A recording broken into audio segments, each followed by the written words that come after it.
It's morning already? Oh, Paimon still needs more sleep.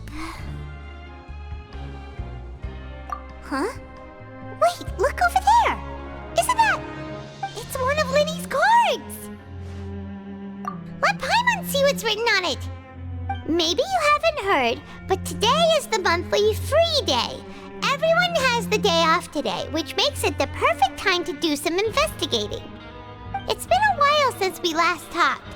Have you been making any progress lately? Let's meet at our usual spot in the factory area before lunchtime. I have new information. Ooh, today's our lucky day. We have the day off. From the sound of it, Lini's been making progress with his investigation. Wonder what he's discovered. We still have some time before we meet up. Let's talk with the people here for a bit more before we go.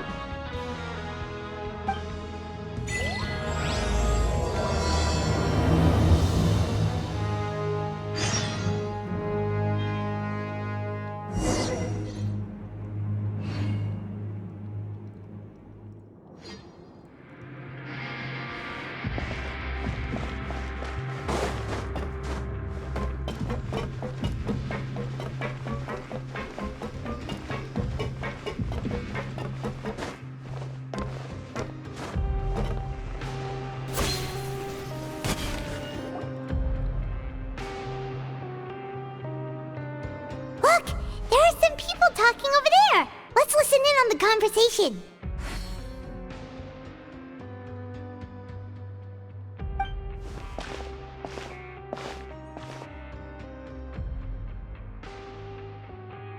If you ask me, those pompous parasites on the surface act like they're all a bunch of aristocrats. Do any of them give half a hoot about a bunch of dogs like us? Hey, speak for yourself, mate. I'm no dog. Oh, you think you're special or something? If you're here, then you're just a convict like the rest of us. I've heard that even if you're released after serving your sentence, going back to life on the surface ain't any better. Once a criminal, always a criminal. We're marked for life. I don't buy that. Hey, how cool would it be if the whole world was destroyed by a giant flood and everyone had to start over from nothing? What kind of filthy bilgewater are you spewing? I have family up there. You best shut your sewer hole with talk like that. Listen, things ain't so great on the surface, but who says that you have to leave? I've heard that you can still stay here and work even after you've served your sentence. Not bad if you ask me. Who wants to live in the ruddy overworld anyway? And what makes you think they'd want to hire someone like you? It's one of the great mysteries of the universe, how someone as useless as you is so confident. Whoa. Sounds like they're really unhappy about the overworld. Speaking of which, Paimon never heard anyone use the words overworld or underworld when we were living up there. Is it only something the inmates down here say?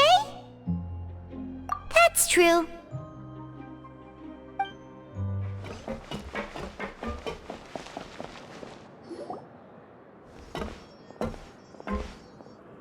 There's a group of people over there. Let's go listen in. So I said, that's not a faucet. Hey, who are you two? Why'd you come over all of a sudden? Oh, sorry for eavesdropping. Sounds like you were talking about something private. What's the matter? They're just looking to join in on our fun, that's all. Hey, don't pretend like it's okay for them to just interrupt us like that.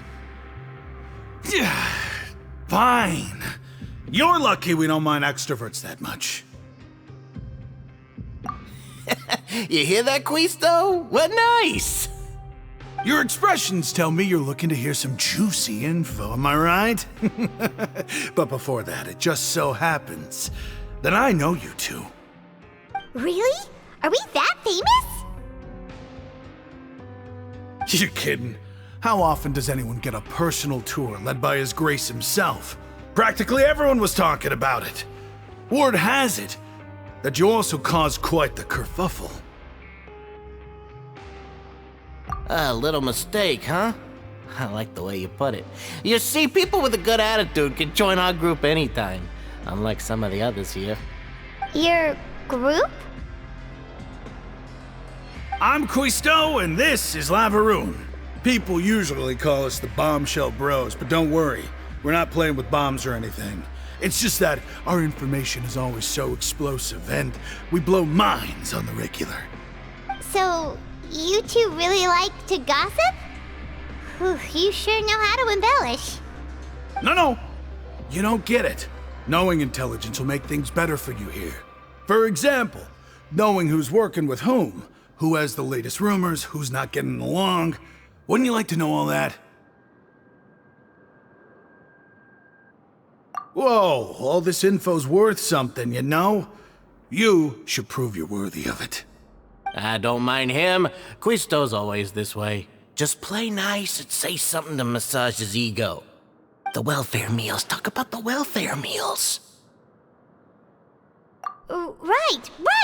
That meal we had yesterday was super delicious. Paimon can still taste it whenever she closes her eyes. Is that so? To tell you the truth, I've been helping out with making those welfare meals. I've been working as a kitchen assistant for about a month and a half now. Oh, so you're the one who made those delicious steaks. Amazing! You could be a professional chef. You are correct. I am a true professional. In fact, I even went to culinary school. But enough about that. Since you like my cooking, I guess that means we share similar tastes. Listen carefully. This little bombshell will help you learn what's really going on here in the fortress.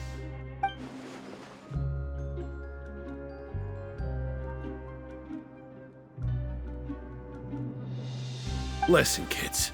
The power structure within the fortress is quite complicated. The overworlders couldn't care less about us down here. We're basically dogs to them. You've already met the one person here you should never cross, the Duke, Rizli. He knows more than you think. And if he doesn't care about something, then he often doesn't bother dealing with it. Those who have the Duke's attention get all kinds of special perks, even better treatment in the infirmary. I know who you mean. It's that Jurier character, right? I don't think there's anything useful about him at all. Why does he visit the infirmary practically every day? Is it normal for anyone to be going in and out of there so often? If you ask me, he's just faking it to get out of work. But did you know that Jurier was a talented researcher from the Fontaine Research Institute before he came here? There's no denying that.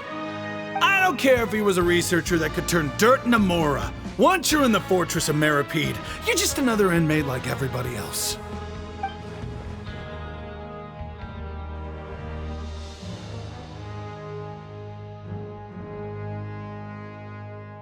Speaking of which, the last time I saw him, he was passing by in the corridor with Lorvine. I also heard they started arguing in the library and got into a fight, right? Guess that's just how terrible of a guy he is. You mean he hit a woman? Wow, I never imagined he was that bad. But that Lorvine's also quite the odd one, you know?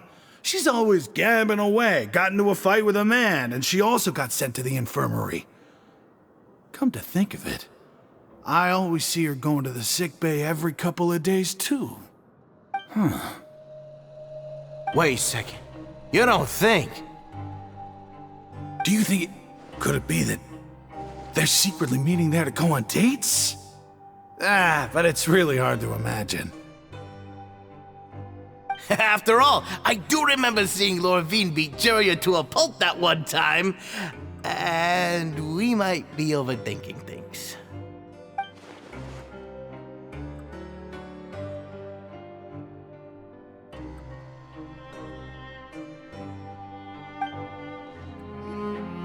Hey, you over there?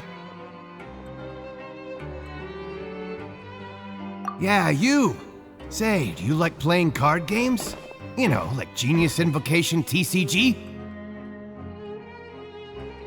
You TCG players are like mint in the wild, literally sprouting up everywhere.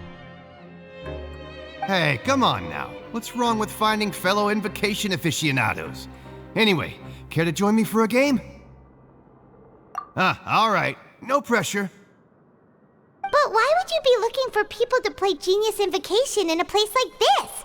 Don't people usually come here to fight? Whether you're throwing down cards or throwing punches, it's all a competition, isn't it? It's all the same in my eyes. There are lots of card players here in the fortress. When I saw you, I immediately thought, hey, even outsiders from other nations play cards. So I came over to say hi. Sure. Great! Since you've been here longer than us, you need to flex your seniority a little bit, right? Maybe you could start by telling us newcomers some stories about this place. I thought you would have already heard everything by now. All right then, did you have anything specific in mind? Or do you want me to just pick a topic? Why don't you pick? We'll let you know if we've heard it already. All right. Have you heard any strange rumors since you've arrived? Ben, did you know that there are some people who are always gossiping over in the corner? Yeah, so you've already met those two. They're quite a pair. They always keep an eye out for the latest happenings and gossip about everything. I've never seen anyone with more time on their hands. I heard that they used to be a chef and a bartender before they were sent down here. You know how bartenders are, always chatting with customers. And chefs love to pass the time just hanging out when they're not cooking. Good to know. Do you have anything else to tell us? Let me think. Sounds like you want to hear something a little more tantalizing. Oh, did you know that the Duke was also a convict in the fortress of Meripede before? Huh? Wait, are you serious? That's right. The Duke was an inmate just like you and me. Seems he was exiled here for committing some crime. Who knows how he ended up rising up to become the warden, though? To go from an ordinary inmate to becoming the manager of the whole place? I'm not gonna lie, I kinda respect that. A forbidden zone? Sounds like something that someone just made up. I've never heard of that. Where did you hear about it? It's just a rumor we've been hearing, but no worries if you've never heard of it. Do you have anything else you can tell us? Anything else? Not that I can think of, but I'll be sure to tell you anything interesting I hear next time. You'll have to play a game of Genius Invocation with me first, though. Okay, we've talked to just about everyone, and it's about time for us to go meet Lini. According to the card he left us, we should go meet him in the production zone.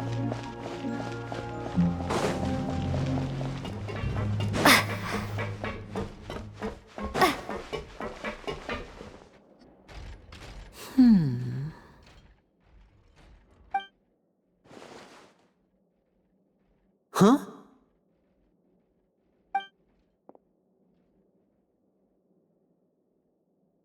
That look in your eyes. You found something? Hey, this is no time to be modest. Just tell him we found a boatload of information. Oh, as expected of the legendary duo, you have my full and undivided attention. Huh. I'd have never guessed that myself. The rumors swirling about this place are unreliable after all, and Master Child probably went missing because he found a way out. He is a harbinger after all. I suppose he's much more resourceful than I initially gave him credit for. Unfortunately, this isn't enough for our final report to Father. We need to find out Master Child's exact whereabouts. Father told me that even though Master Child said he was just coming to Fontaine for a vacation, he actually had some personal reasons. His agenda might be linked to his disappearance. His escape route is already flooded, so we'll have to task someone with professional diving skills to chase after him. Well, when you put it that way, it's obvious that only Fréminet would be up to the task. Bingo! Is he around? He's working today. Coming here as a group would have attracted too much attention. I'll talk to him about it later. It's the least I can do. We're all in this together, so it's only fair for us to fulfill our end of the bargain. Honestly, I'm far more impressed by you guys managing to collect all this information right under Risley's watchful eyes. Collecting information has always been our strong point. Now, let me think. To find out more information, Fréminet will have to retrace Master Child's original route. And if he's to do that, he'll have to set out on the next pipe cleaning day at the earliest. That's 6 days from now. And after that, he'll probably take another 2 or 3 days to return. You can even estimate how long it'll take for him to get back? We've been working together for a long time. We know each other's capabilities like the backs of our hands. Traveler, what say you to meeting here 9 days from now? We'll be able to pick up Fréminet while we're at it, too. Oh, and there's just one last thing we'd like your help with. Though we can just sit back and wait for Fréminet's report on Master Child's whereabouts, we still need to make more progress on the investigation of the Forbidden Zone. Fréminet's no master of disguise, Lynette's still working on getting intel from the other areas, and I'll need to spend some time helping Fréminet prepare for his diving mission. So, you are the only ones we can count on. What do you want us to do? Will it be hard? Well, I won't call it easy per se, but I think you'll be able to pull it off. Listen carefully. You'll need to find an excuse to get into the infirmary and investigate the room and environs. You've mentioned several sketchy-looking people always meeting at the infirmary earlier, so it probably has something to do with the secret we're hoping to uncover.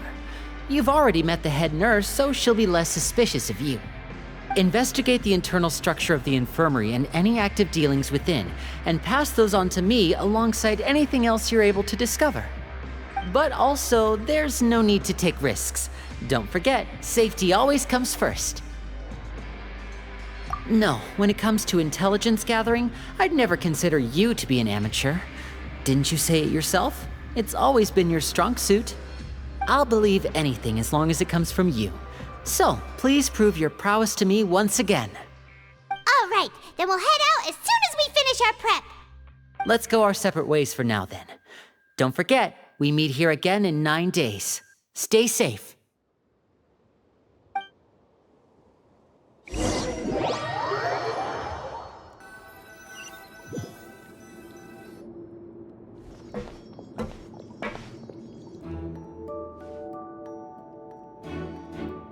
Hey, stay here for now. Paimon will take a peek.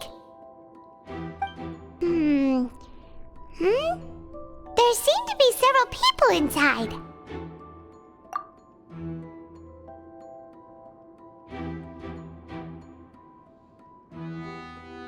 Right. I feel like It's not impossible. Oh.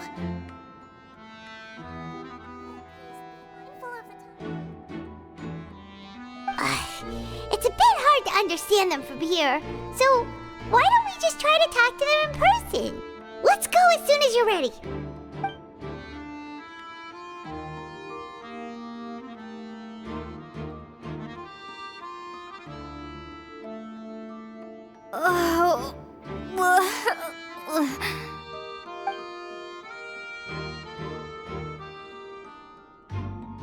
Someone, please help! She's sick!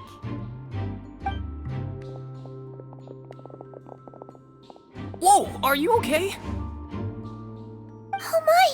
What's wrong, little one? There's no need to panic. Take a deep breath before you begin. The traveler started complaining of a stomachache, and then nausea, and then collapsed onto the ground. Paimon doesn't know what to do. Freezing limbs, twitching fingers, and pale complexion. Could it be poison? Let me take a look. Please lie down over here. Don't worry, I'll get you to the bed safely. Here, hold on to my shoulder and walk slowly.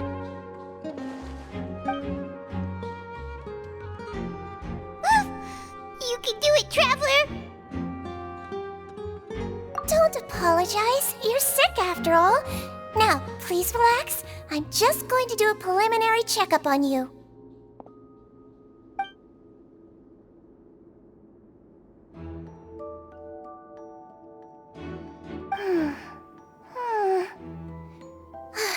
now. My checkup has confirmed that she's not in any mortal danger. That's our worst fear out of the way. Eh? Oh, that's good. But... I'll continue my diagnosis of the patient now. Please, relax and take a deep breath.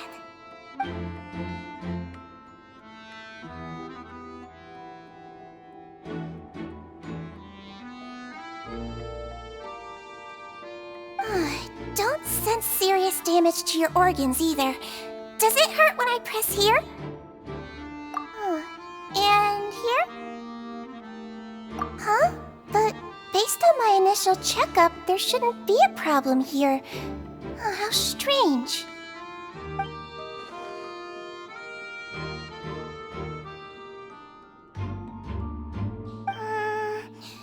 What about here? Does this hurt?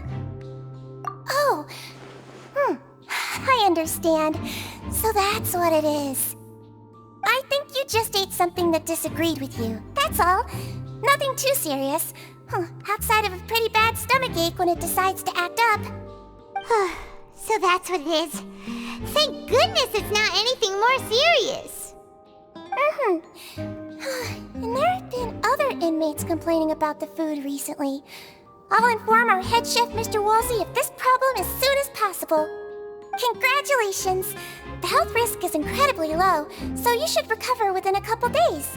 Why don't you take a rest here while I go get some medicine for you? Miss Levine, I'll have to trouble you to help me look after this new patient while I'm gone. Very well. And she hopped away just like that.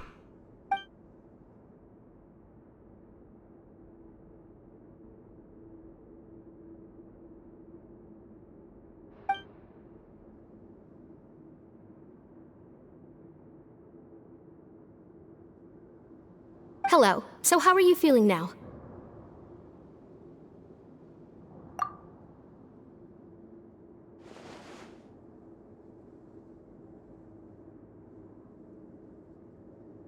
Her stomach aches really bad. She was stumbling about the whole way here, so Paimon's really worried. If Miss Sijuin says it's not a serious problem, then there's no need to worry. She's the best medic we've got down here. But it also looks like she's the only medic you've got down here. Well, that's true. What do you mean, that's true? That's really misrepresenting the situation. Of course I can't speak for the whole fortress, but it's not like everyone imprisoned here is useless, you know? Though they may have committed crimes and gotten locked up here as a result, they still know a thing or two about medicine, and they help Miss Sijuin take care of the sick and injured. Yeah, you're right. But did you have to lecture me about it in front of another patient? Aren't you a patient too? Where did all your energy come from? That's correct. Sorry, I got a bit ahead of myself. Are you two also sick? We've been sick a while. I come back every once in a while for checkups, and to pick up the medicines Miss Sijuin prescribes for us. That's just the nature of chronic illnesses. As for her... you could say she fancies herself as Miss Sijuin's capable helper because she learned a bit of medical knowledge ages ago. Please watch your mouth, Mr. Jurier. Don't forget that you are the primary reason I have frequent heart palpitations. Hey, don't start arguing now! Please, keep it civil at least!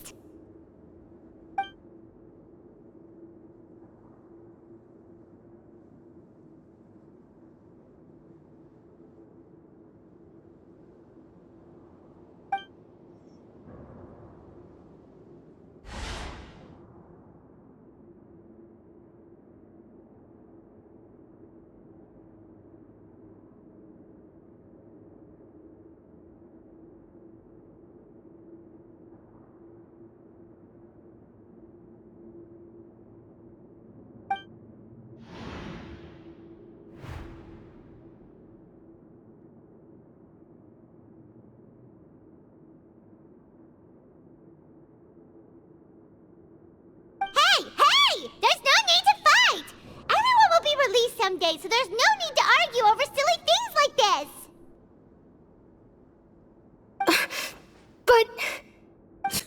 Release. It's way too early for us to even think about that. And who the heck knows if we'd even be able to continue our previous lives?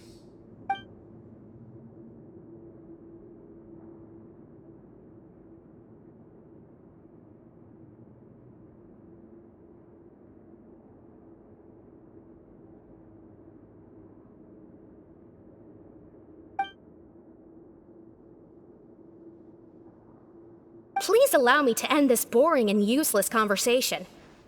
Oh, and Mr. Jurier, I don't want to see your face here again anytime soon. And same to you, Miss Lorvine.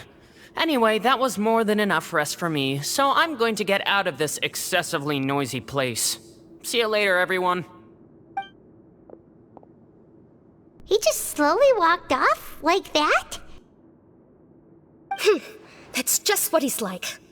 I'm sorry you had to see all of that. I'm Lorvine, and that's... Well, his name is Jurier, but I hope you'll never have cause to remember his name. You really can't stand him, huh? I mean, can you blame me? Who would like someone who's as arrogant and obsessed with weird research topics as he is? But there's no need to keep dwelling on him. I'll accompany you two for a while. Miss Zishwin should be back soon, and I'm sure you'll feel better as soon as you've had some of her medicine. No, it's nothing. I'm back! Did you rest like you promised? Thank you for getting our medicine, Miss Zishwin. Did you all cooperate with your bed rest? I trust that nobody got up to walk around. Good.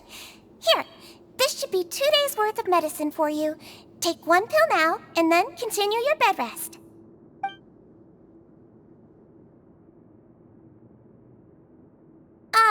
Miss Lorvine, I left in a bit of a hurry just now. Do you still remember if we discussed the color of the pill that you should be taking today? I remember. You said it should be yellow.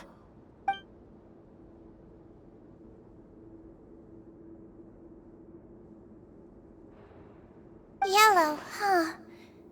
I understand. These are yours. Please, make sure to go to bed early after taking them tonight. You'll benefit from a good night's sleep. All right, then I'll also be on my way now. I hope you feel better soon, too. See ya! I'm going to fill out your medical record now.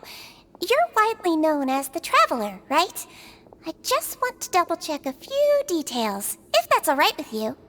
Those two made quite the commotion just now, so why don't we let the Traveler rest? Paimon can answer the questions instead. So her primary symptoms are abdominal pain, with secondary symptoms of nausea. Is there anything else? That's it. All right then. Is there anything we should know besides to take the meds? No, her base constitution is quite good, so I'm sure she'll recover quite quickly after taking the medicine. Please, make sure to stick to bland or less stimulating foods, and don't stay up too late at night. Got it. Paimon will hold the Traveler to that for sure.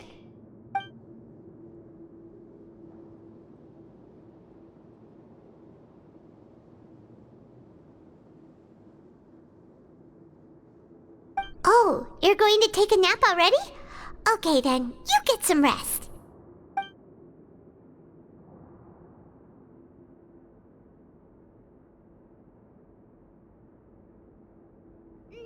We've been to lots of places together. She may look a bit under the weather now, but she's actually super strong. Oh, so you're the best of companions. Well, don't worry, she'll recover soon.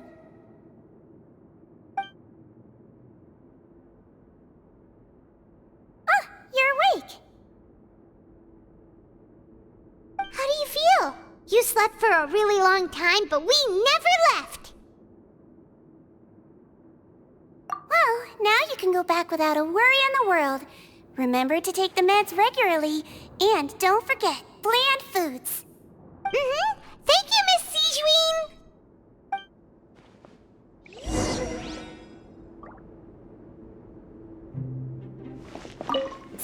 like a lot of people have been coming down with an upset stomach lately. I'll need to address that.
Are something. To be able to fall asleep like that and even sleep talk the entire time, you scared Paimon half to death!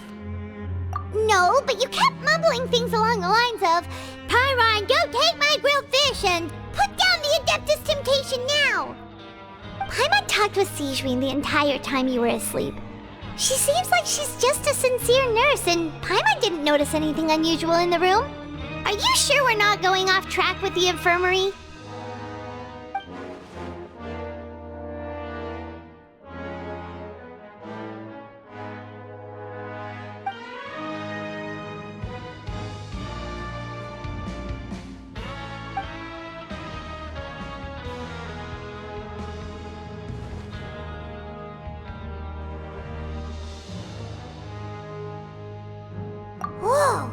You really are super thorough. All those tiny little suspicious things that Paimon didn't even pick up on. We've got to give the info to Lini.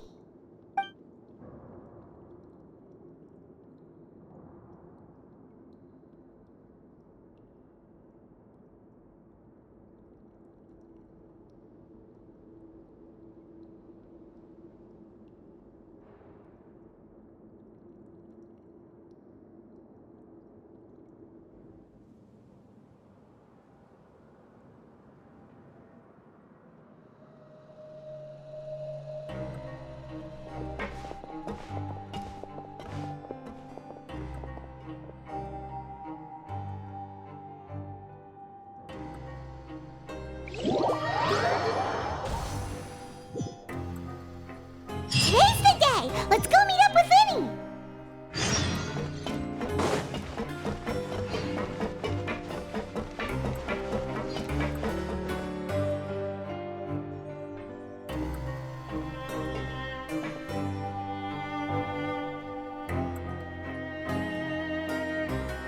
Oh!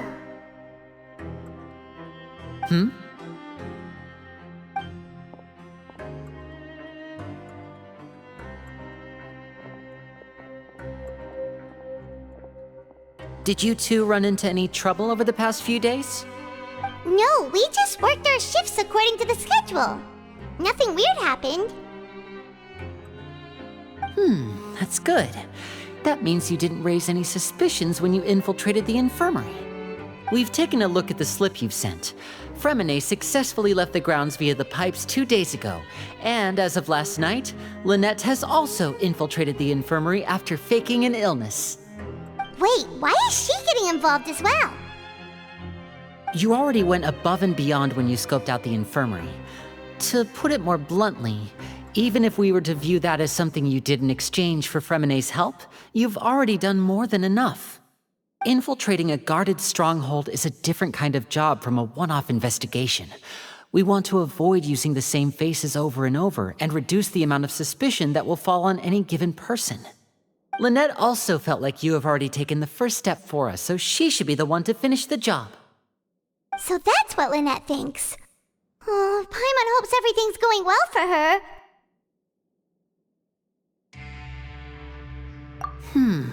Perhaps that's true. You are both very good people, and we've come to appreciate that more than anyone else. Unfortunately, there's still one thing that could get between us, lest you've forgotten. The matter of our respective loyalties. You've mentioned before that you've had some run-ins with the Fatui. I can understand that feeling, so I assume you're just helping us out of the kindness of your hearts? Well, everyone could use some more friends. We'll be counting on you to help us in the future, too.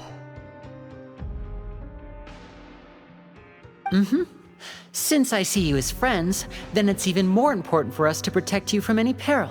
Fréminé and Lynette feel the same way. Glad to hear it. Then, let's go check on Lynette before Fréminé returns.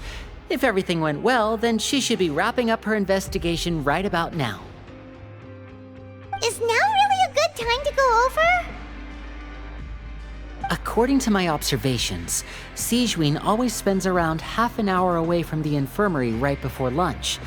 Lynette knows this as well, so this should be a good time to meet up with her. Also, I'm her brother, remember?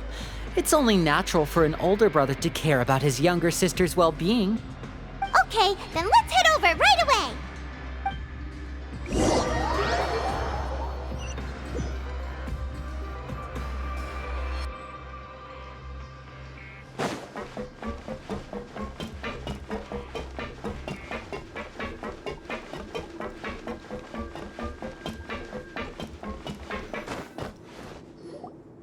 Lynette should be here right now. Huh. Strange. Lynette? As expected, Sigewinne isn't here, but why isn't Lynette here? No, Lynette rarely deviates from the plan. We agreed that if she were to make changes on the fly, she'd find a way to let me know. Unless... Let's see if there are any clues around here. We can look while we wait for her. Who knows? Maybe she'll be back soon. Okay.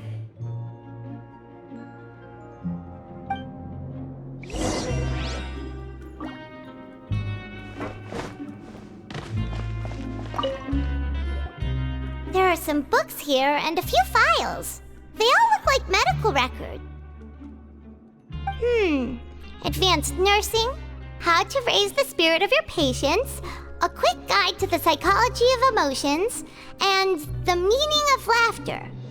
These sure are some interesting books. Who knew Sigewinne would be interested in these kinds of things? She even has books on understanding people's motivations and feelings.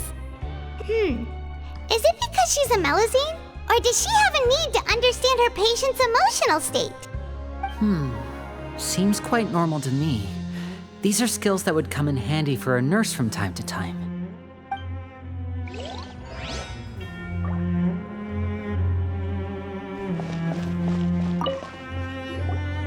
None of the beds have any signs of having been slept in. Except that one over there. That's the one Lynette must have used, right? You said she was pretending to be sick. She would have said her migraine was having a particularly bad flare-up. Generally speaking, the head nurse would then ask her to lie down and rest while she left to retrieve the medication.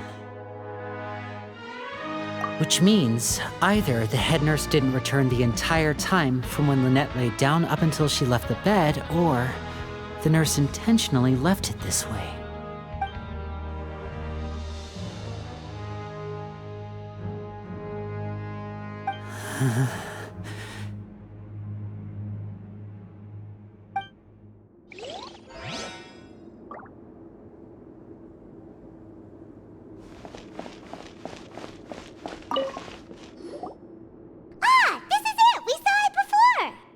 Wait, this thing? It doesn't look like it's been disguised that well.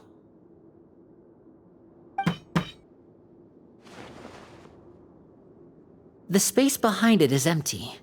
From its size, I don't think it's an entrance that is meant to be taken apart. There's probably a mechanism around here somewhere. Could Lynette have tried to get inside? But if that's the case, she would have contacted me for sure.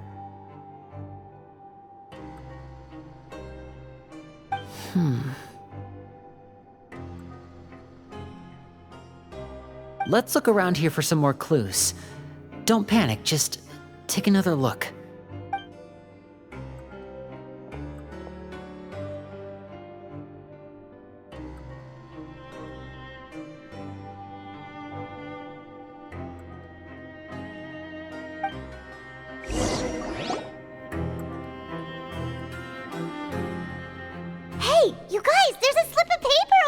here! A slip of paper?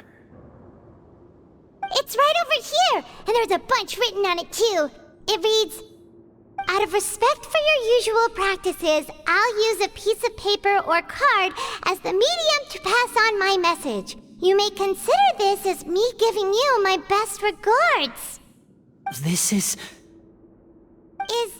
Is that all?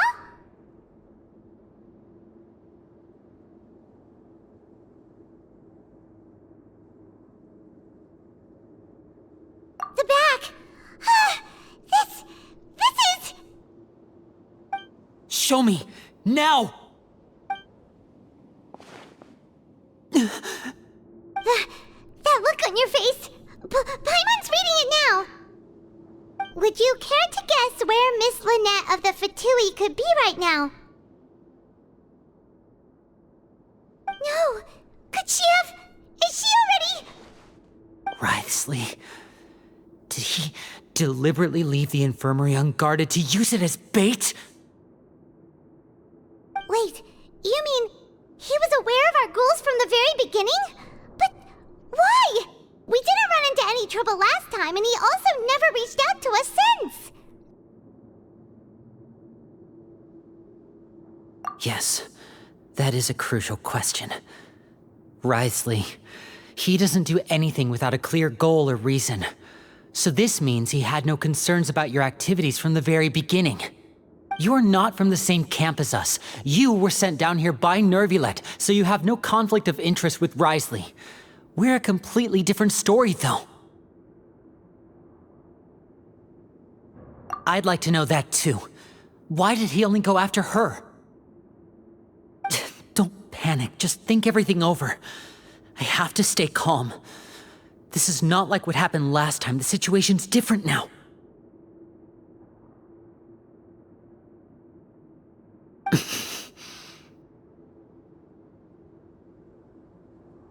Wait, you're right. Wait, but that means... The fact that Fréminet was able to leave the grounds, could Risley have let him go as well? But what does he gain by letting Fréminet leave like that?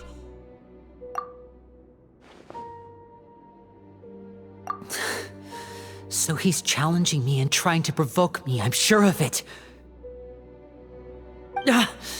We never should have sent out Fréminet. We had to go through all that trouble to find an opening to sneak him around the guards and into the pipe, and we even thought luck was on our side. If Risley let him leave on purpose, then he's probably in a terrible spot now as well. Lenny's getting more and more panicked. We have to calm him down.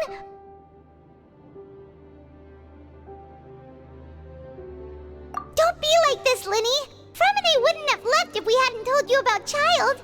That was our fault. No, I'm the leader of this operation, and I'm the one responsible for this team. I was the one who failed to protect them. I'll go talk to Risley. Hey, don't be reckless! Traveler, please talk some sense into him. I simply cannot allow Lynette to be abducted again. I have to go. I'll find a way to get them back. He's rushed out the door! After him!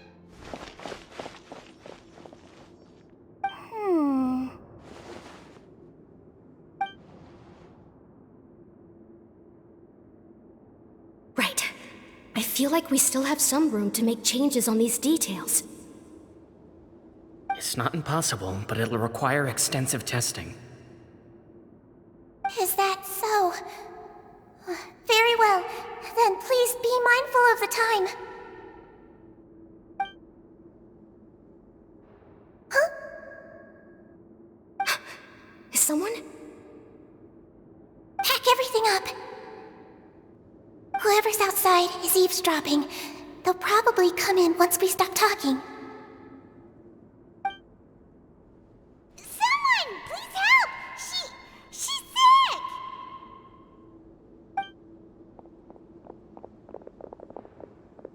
Whoa, are you okay?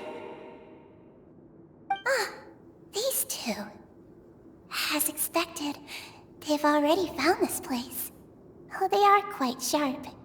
What a delightful turn of events. I like smart people, but I also like playing dumb. I like the feeling of being trusted.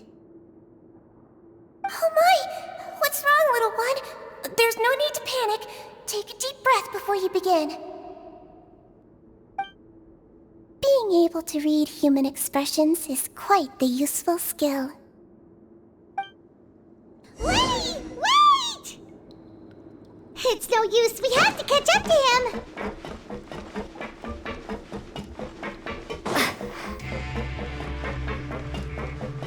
He's already out of sight.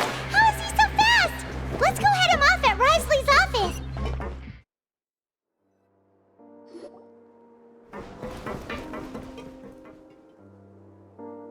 Come out and face me, Risley!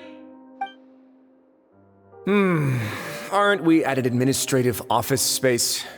Why don't you at least try to follow even a couple rules from the fortress's indoor management regulations?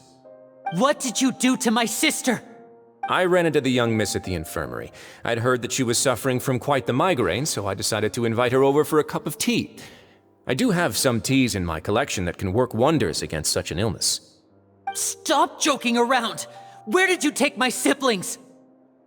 I have also heard that your performances are quite the spectacle. Miss Lynette would sometimes enter a box filled with water, only to emerge the next second from another place altogether. Maybe she'll appear behind you right now if you were to turn your head. Is he trying to trick me into turning my head?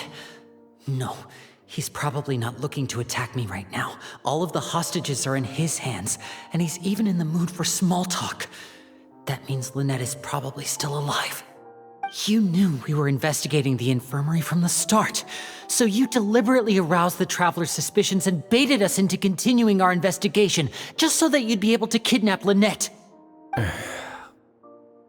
As for Fréminet, no, you probably didn't even interfere with Child's escape. You let him go, so you could purge the Fatui members that we had planted into your ranks. There was no need to do so. The fortress of Meripede is a pretty pleasant place. Most people enjoy their lives here. The only ones who act differently are those with personal agendas. It was quite easy to identify your colleagues. You removed our original members and spread the news of Child's escape so Father would assign our team to come down and investigate. Fréminet has also fallen into your hands, right? If you're oh so omnipotent and so in control, why would you need hostages? One correction. Lynette is in my hands right now, but Fréminet is not. He's not? What do you really want? Lini! Oh, wonderful. Everyone is here, so I'll only need to say this once. Thank you so much for cooperating with me. Eager and to the point, I see. Alas, only Miss Lynette is currently having a cup of the fortress's finest tea. Although, as per your original plan, Mr. Fréminet should also have returned to the fortress by now. But he has neither shown up within my gates, nor has he been taken into any kind of custody. So where do you think he may be right now? Wait, you can't mean... You locked him outside in the sea? I closed the fortress's gate to the outside world. That's all. Fréminet's a star diver, so he should be fine, right? No, we're still here, so he'd definitely try to find a way to come back for us. So we can't assume he might have made a break for the surface. But why would I do this, you may be asking? To have an audience with you, of course. My intel tells me that Mr. Lini is a great magician, so it's only natural for me to want to have some cards of my own when it comes to negotiating. Besides, I do recall you mentioning to Miss Lynette that you've always wanted to have a face-to-face meeting with the Lord of the Fortress of Meripede, regardless of whether it was in a personal or a professional capacity. Well, you got your wish. So, you've been keeping tabs on us before we even set foot in the fortress. Some of my folks just happened to hear a thing or two, that's all. In any case, I will be straight with you. I was willing to play dumb and turn a blind eye, so we had a pleasant few days playing games together here. But once you started focusing on the Forbidden Zone, all of that changed. Mr. Lini, the cards are stacked against you right now. Miss Lynette is in my hands, and Mr. Fréminet is still slowly being pickled out there in the brine. You know just as well as I that he cannot last out there forever. You need do but one thing to guarantee their safety. I would like you to contact your superior, and ideally invite her over for a cup of tea with me. You want to see Father? But why should she bother giving you an audience? Well, if she cares for the well-being of her dearest children, she should have plenty of motivation to join me for a parents' evening.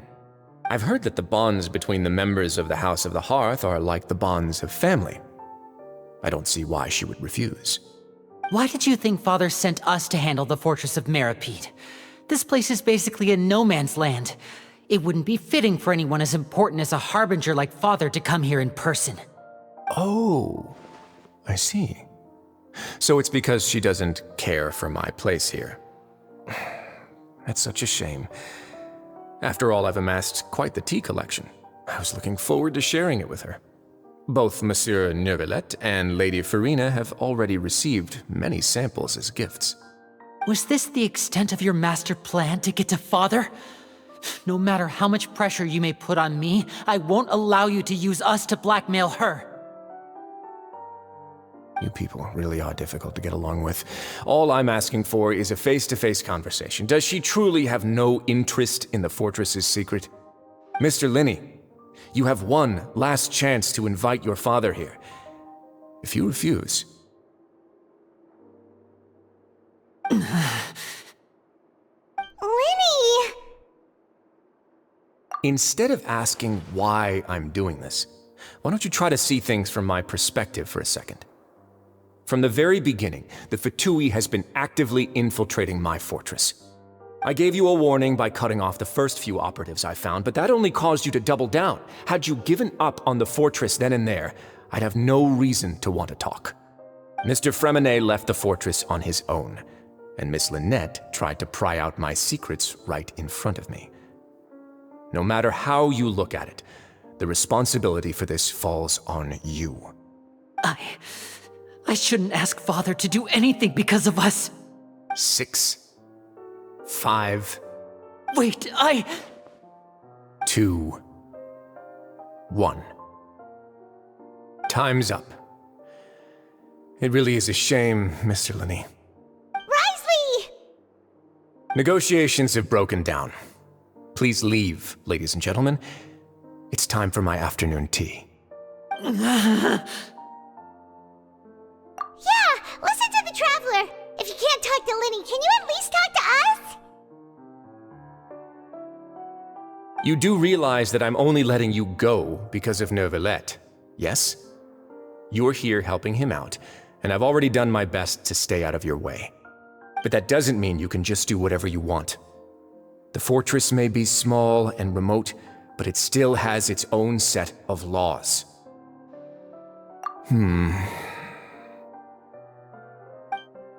Then how about this?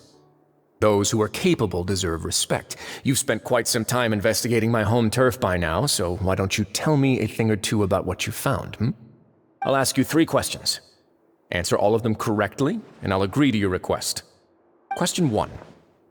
Regarding the hidden rules of the production zone, what is the truth behind the one about not being allowed to work for 3 days in a row?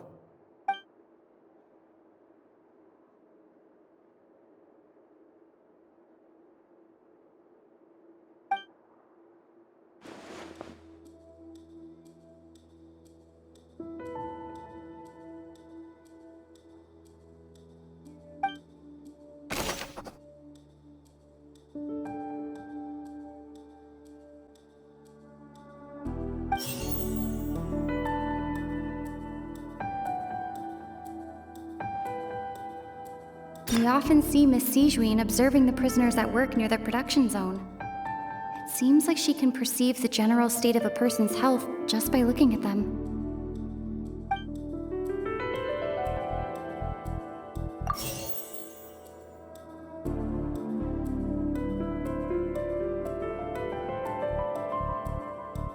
I've been told that the infirmary is always empty for the half hour just before lunch.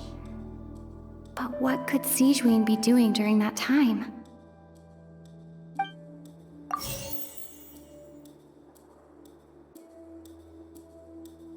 According to Collins, the Pancration tournament only took... Fonta's internal reports suggest that there's... We often see Miss Sigewinne observing the prisoner... The research note said that the Melusine race perceives the world very differently from humans. Because of that, the Melusines have also developed a sense of aesthetics that appear rather strange and alien to humans.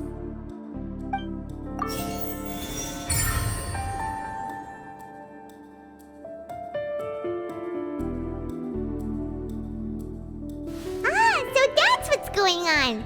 Paimon understands it now. Who would have guessed? The hidden rule of the production zone. People are not supposed to work 3 days in a row, and if they do, they'll get strange meat in their welfare meal.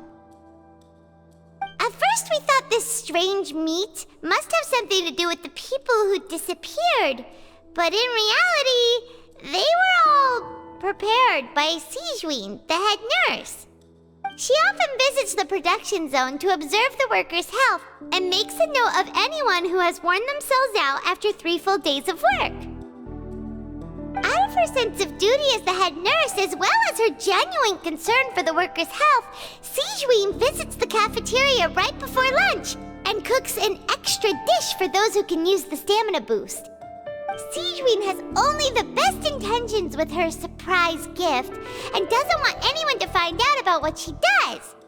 However, unfortunately, Melusines as a race perceive the world differently from humans, and their sense of aesthetics is even more alien to us. The recipients of her lovingly prepared special meals cannot taste the care within and usually just freak out. Are we on the right track? Not bad. You've uncovered Sigewinne's secret and even guessed her intentions correctly as well. It's nice to know that her efforts have not gone unacknowledged. All right, now for my next question. There are also some hidden rules in the Pancration ring, including the one that you're not allowed to support both sides of a fight. Why is that?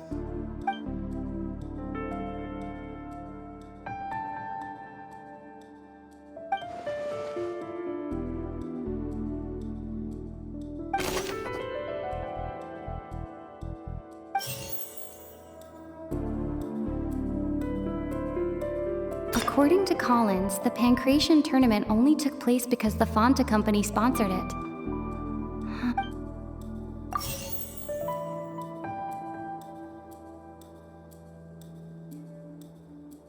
Fonta's internal reports suggest that they're starting a new trial of an unnamed and unpackaged product. But the product has to undergo a trial because even Fonta's own employees have a lot of reservations about it.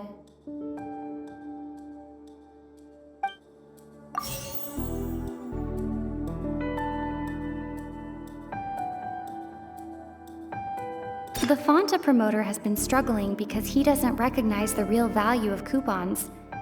Meanwhile, the Duke believes that only idiots who don't understand the value of coupons would spend them on Fonta.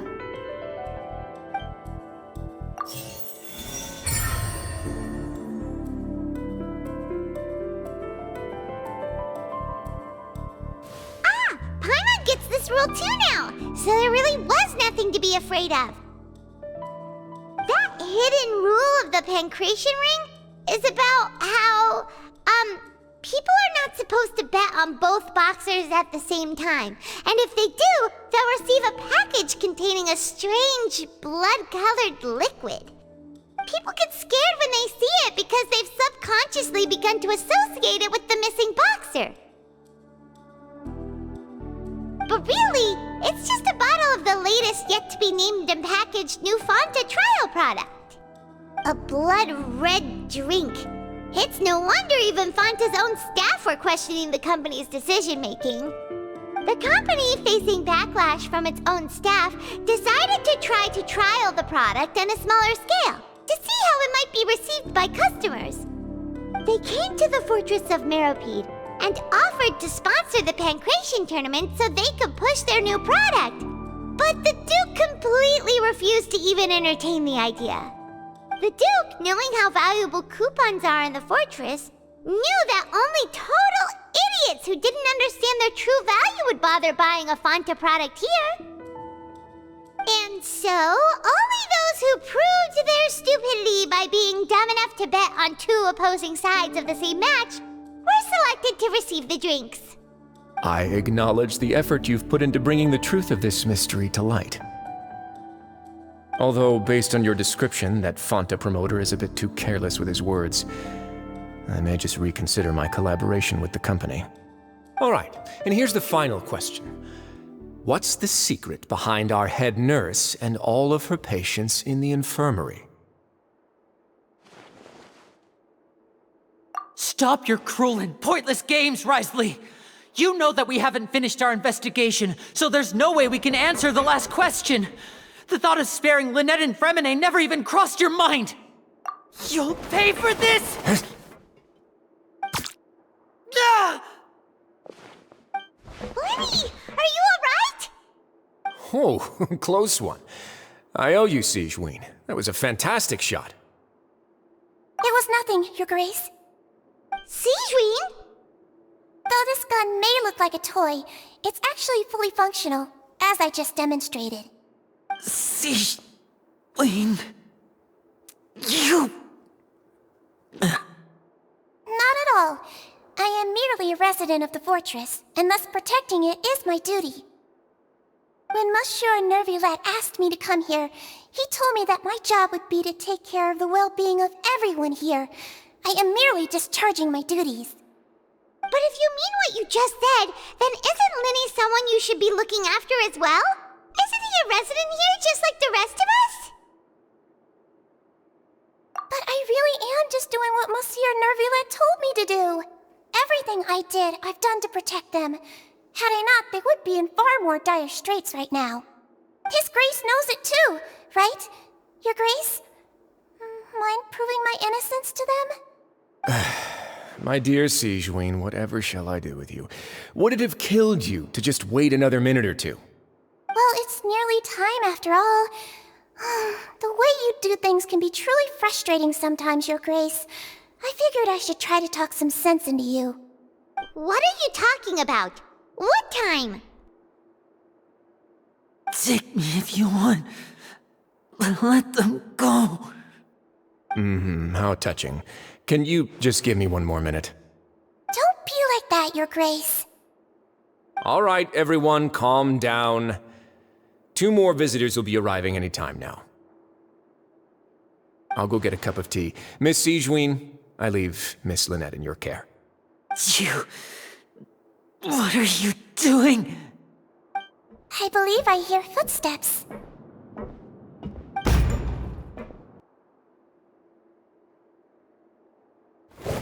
Some space, please.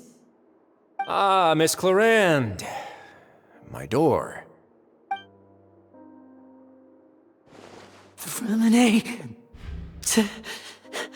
Fréminet... What's going on? What is Clarande doing here? Work. I'm sorry about shooting you, Mr. Lini. The tranquilizing effect will begin to wear off soon. Please take it easy in the meantime, though. What happened to Fréminet? Wasn't he diving just outside of the fortress? Why is he looking like this?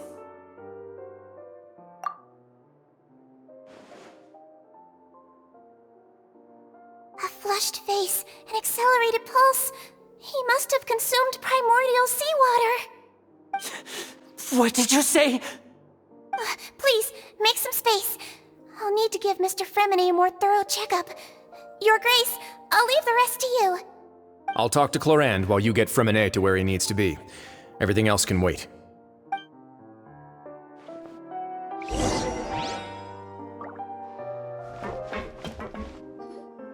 What's that look on your face? I thought I made good time on the way back. Oh, I'm just admiring your punctuality. Had you arrived just a few minutes later, Sigewinne may have been forced to shoot Mr. Lini again. How's the situation out there?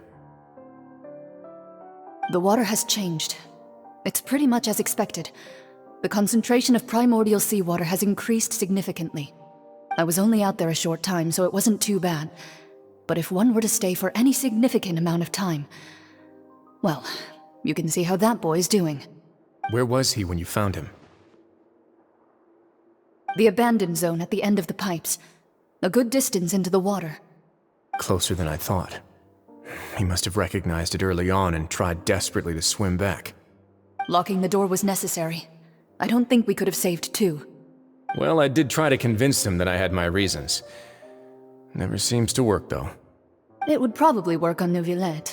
He has a knack for picking out who had good intentions, even when the outcomes were all terrible. It's a bad sign if you're having to plead your case to Nёvilleta. Want some tea?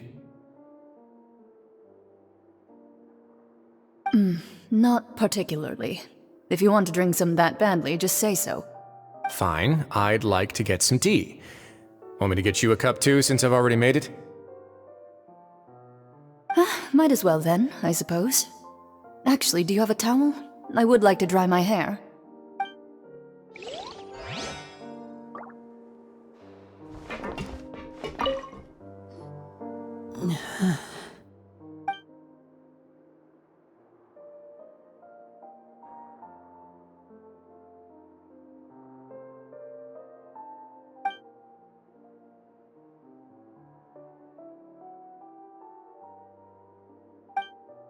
How is he? These symptoms are probably caused by an acute ingestion of a large amount of primordial seawater. Still, his condition is not critical. Of course, it would be best if he stayed for further observation. Let's leave him here for now, and move him to the infirmary once he's recovered a bit more. Sorry. I am aware that the infirmary may not be your favorite place in the world at the moment. We do only have a single clinic in the fortress, however. Why would he ingest a large amount of primordial seawater after leaving the fortress? How could that possibly happen? Please, look after Mr. Fréminet for the moment. I'll go fetch some medicine and a respirator. Oh, I'll bring Miss Lynette back with me. Where is she? How is she right now? Oh, she just took a nap in an empty room after I tranquilized her. If my calculations are correct, she should also be waking up right around now. You might not believe me, but His Grace and I actually made some snacks and tea for her.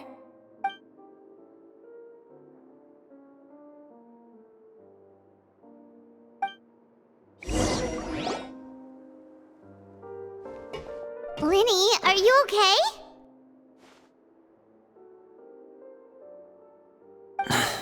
I'll be fine. They're all here now. Don't worry about me. Are you sure? You don't look alright. My hands and feet are still a bit weak, but that's probably just the residual effects of the tranquilizer shot. I'm back, everyone. Lini! Oh, Traveler, Paimon, you're here too. Fréminet? Is he... He'll be fine. But for now, please help me lift him up.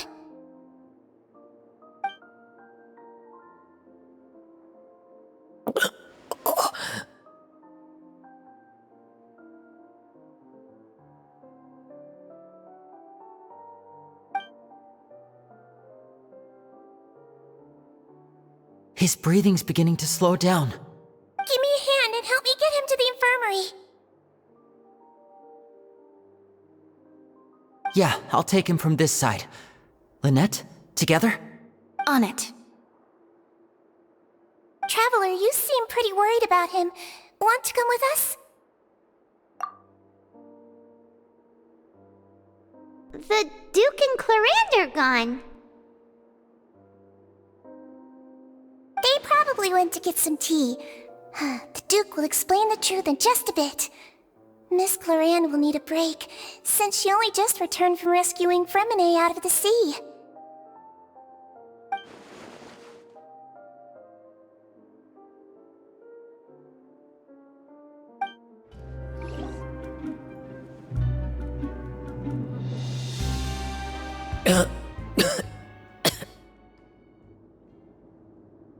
He's awake. Fréminet, how do you feel? Lini. Lynette. We're all here. Where am I? The infirmary, at the Fortress of Meripede, Mr. Fремине, and you are no longer in any danger. How do you feel? Don't push yourself if you're not feeling up to it. Traveler. Paimon. It's been so long. The sea. There's something wrong with the seawater. Shh, it's okay. We can talk about it after you've recovered. No, listen to me. This is really serious. There's primordial seawater mixed into the regular seawater. I don't know why it's there, but no one should touch it. Pipes. Right, the pipes. It's all coming back to me now.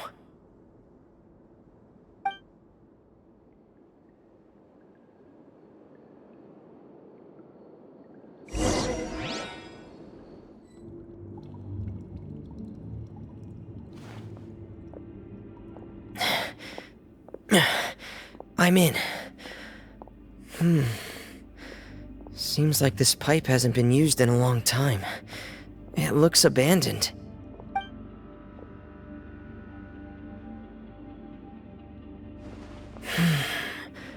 Where could Master Child be?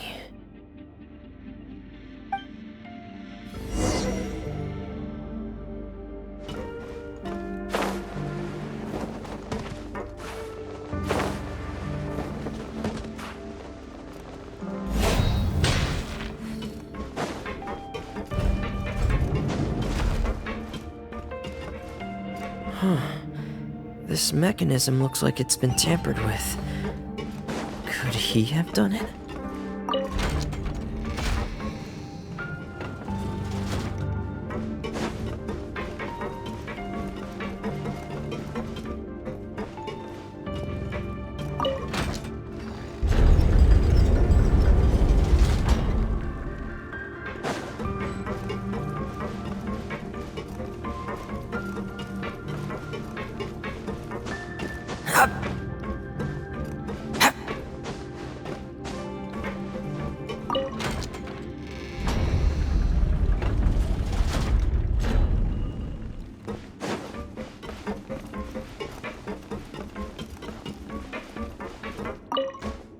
It's getting stuck on something. Seems like I'll have to avoid those obstacles while I turn it.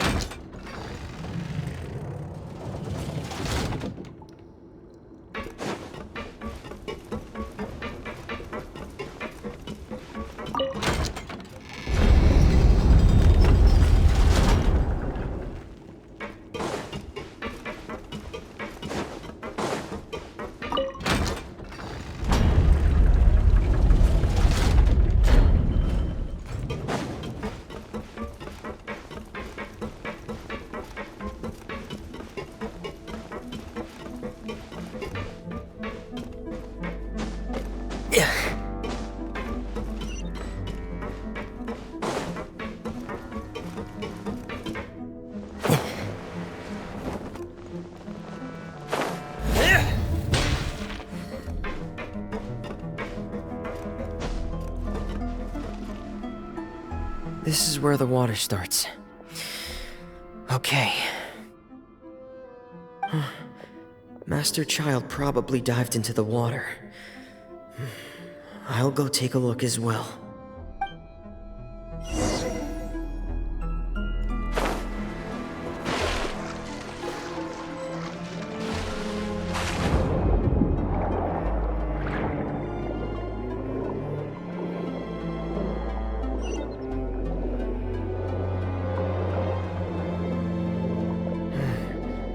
The vegetation here is a bit more sparse.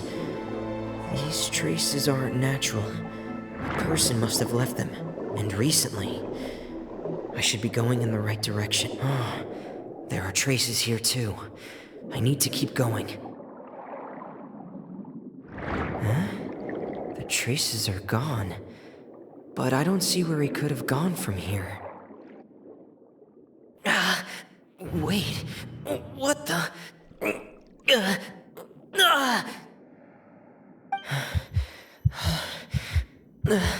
My heart is racing, and it's getting harder and harder to breathe.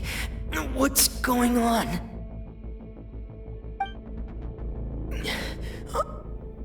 No good. I have to get back. They still don't know anything about what's going on. If I turn back right now, I should still be able to make it.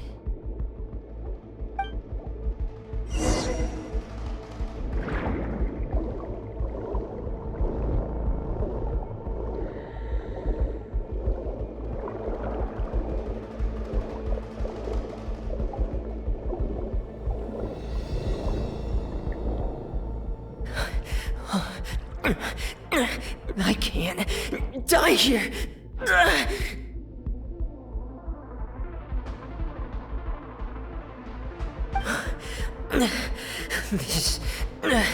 This is bad.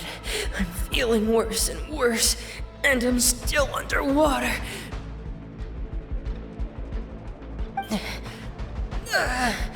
I have to push on.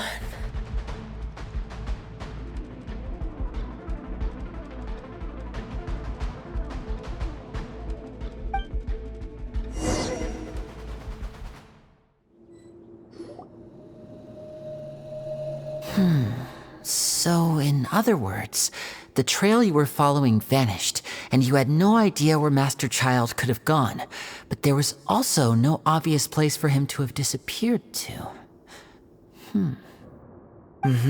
That's right. I tried my best to swim back, but I had already put some distance between myself and the fortress, and I just couldn't find the strength to keep going. I probably passed out some time after that. And you know the rest. Miss Clarande brought you back, but we also don't know why she just suddenly appeared at the fortress, or why she went out to save you. Miss Clarande, you say? I must go thank her in person. You're still too weak, Fréminet.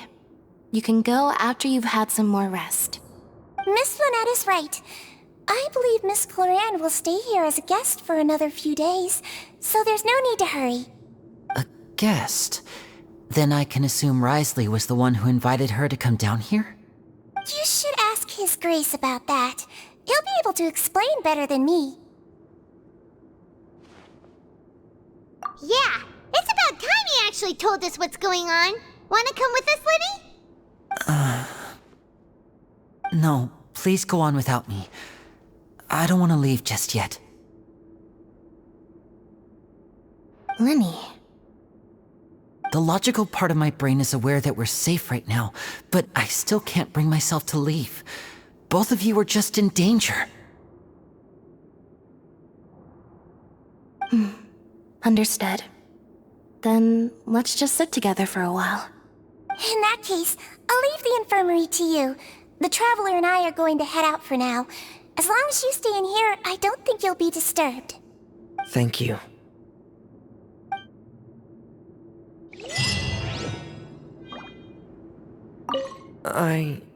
I'm so sorry, Lini. I'm also really sorry, Lini. I should have been more careful. Don't say that. It was all my fault. I was the one who should have been more careful. You two were nearly... If I was stronger, maybe I would have already found Master Child. No, how can you say that? Huh?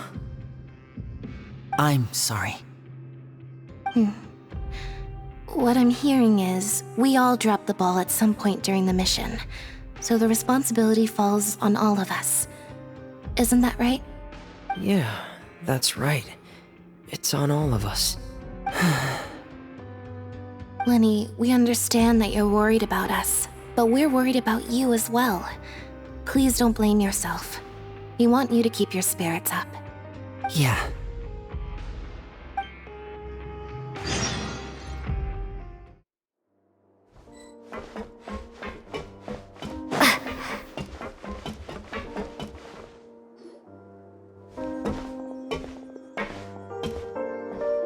Excuse me! I take it Mr. Fremine's condition has stabilized? Of course! I wouldn't have left the infirmary otherwise. I've been expecting those two, but might I inquire as to the purpose of your visit, Miss Sidgeween? I wanted to check up on Miss Cloran. How are you feeling? Mostly fine, I think. If you don't mind, I'd like to perform another quick physical exam. It'll just take a few minutes. All right. Thank you for looking out for me. I'll take my leave for now, then. Well, want to explain yourself, Risley? Of course, but I'm not partial to the word choice of explain. How about enlighten? Where should I begin? How about you start by asking me any questions you have? You can start with whichever one you'd like to get answered the most. Then Paimon will begin. Did you know about Lini's goals from the very beginning? No. I just knew they were Fatui operatives sent to the fortress by the Knave. As for their specific goals, I only figured those out as you made progress on your investigation. You managed to monitor and stay ahead of them even though you didn't know what they were trying to do? They came here with ulterior motives. I'm quite adept at discerning what that kind of behavior signals. Initially, I thought their goal was just to investigate Child's disappearance. Lini suggested that I had deliberately let him escape, but in truth, I didn't really do anything special to help or hinder him while he was here. Everything he did, from finding helpers to leaving this place, he did on his own. Of course, it's inevitable that the Knave would make a big deal out of her fellow Harbinger's unexplained disappearance. I'm also quite curious about where that Harbinger went, so I figured I might as well let the Fatui do their own investigative work. All I care about is the answer. So you were hoping Lini's group would just do your work for you! You make it sound like that's a bad thing. Unfortunately, things didn't go as planned. I assume that Fremine has told you already, the ratio of primordial seawater around the fortress of Meripede is on the rise. The Forbidden Zone has always been Lini's target, and you got roped into that investigation after running into him. I began to intervene out of concern for your safety, and also to prevent the fortress from becoming entangled in more irksome matters. Are the rumors true? That you're also a former criminal? Now, why would you put it like that? Isn't staying here all day and serving as the manager of the fortress a kind of sentence unto itself? Another form of prison? I just happen to have some support from the rest of the inmates, that's all. Oh, right! Paimon wanted to ask, who invited Cloran down here? Me, of course. I paid her good mora to come down to the fortress for some field work. As a champion duelist, Miss Cloran could be considered to be an independent party. I needed to find an exceptionally capable person to help me get through the impending crisis. And saving Fremine was part of that crisis? You can think of it like that, yes. Credit where credit is due, that boy is quite adept at diving. Had conditions not been as hostile as they were, he probably would have found the missing Harbinger already. That's not something you should be asking after. Nёvilleta only asked you to investigate Child's whereabouts. All I need to prove to you is that the Forbidden Zone had nothing to do with the Harbinger's disappearance. That should be clear now that you've spoken to Fremine. But we've already uncovered that there's something wrong with the infirmary, and we've answered a bunch of questions that you threw at us. Isn't it about time that you answer our last question in return? You make a compelling case. Do you really want to know the answer that badly? Yeah, Paimon really wants to know. Even if the truth may not be pleasant? Follow me.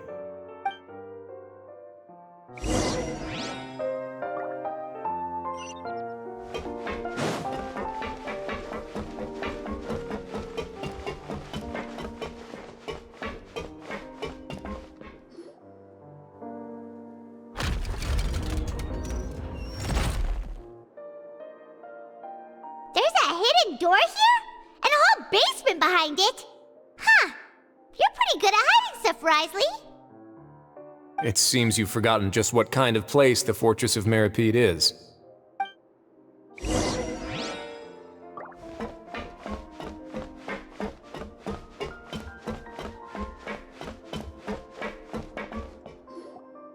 Stand on the central plate. Wait, is there a secret mechanism or... Whoa!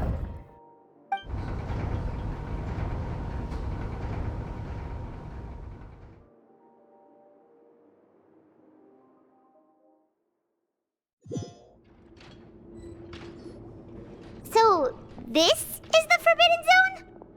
Honestly, for a place so well hidden, Paimon sure doesn't see anything special. What a huge door! There are 3 such isolation gates in total. Generally speaking, I'm the only one who's allowed to go inside. Hence the name Forbidden Zone. Am I correct to assume you're going to run on back and tell your little Fatui friends everything? Well, Paimon wasn't thinking of keeping anything from them. Well, I'd advise you wait until you've seen the whole truth of this place for yourself before deciding whether or not to tell them.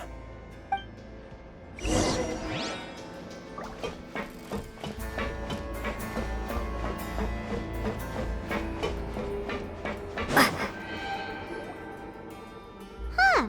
So there's a switch on the side. Stand back.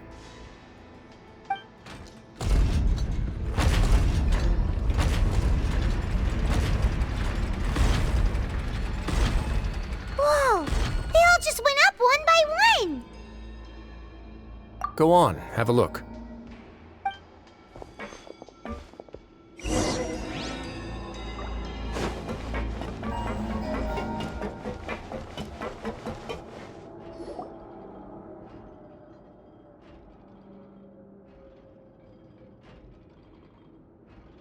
I've been interested in what lies beyond that gate ever since I assumed leadership of the Fortress of Meripede. Of course, it would be unwise to recklessly open it, but it'd also be risky and negligent to simply ignore any potential danger that could be behind it. The readings on that dashboard have not budged since the day when I first laid eyes on this place. But over the past year, the needle has crept upwards from its original position, likely because some parameter it's been tracking has changed, if only infinitesimally. Normally, I would have ignored it, but I happened to have some free time when I noticed it, so I investigated. Any guesses what the reading could be tracking? Very reasonable guesses. I've considered both of those as well. Unfortunately, our dashboard is tracking something less ordinary.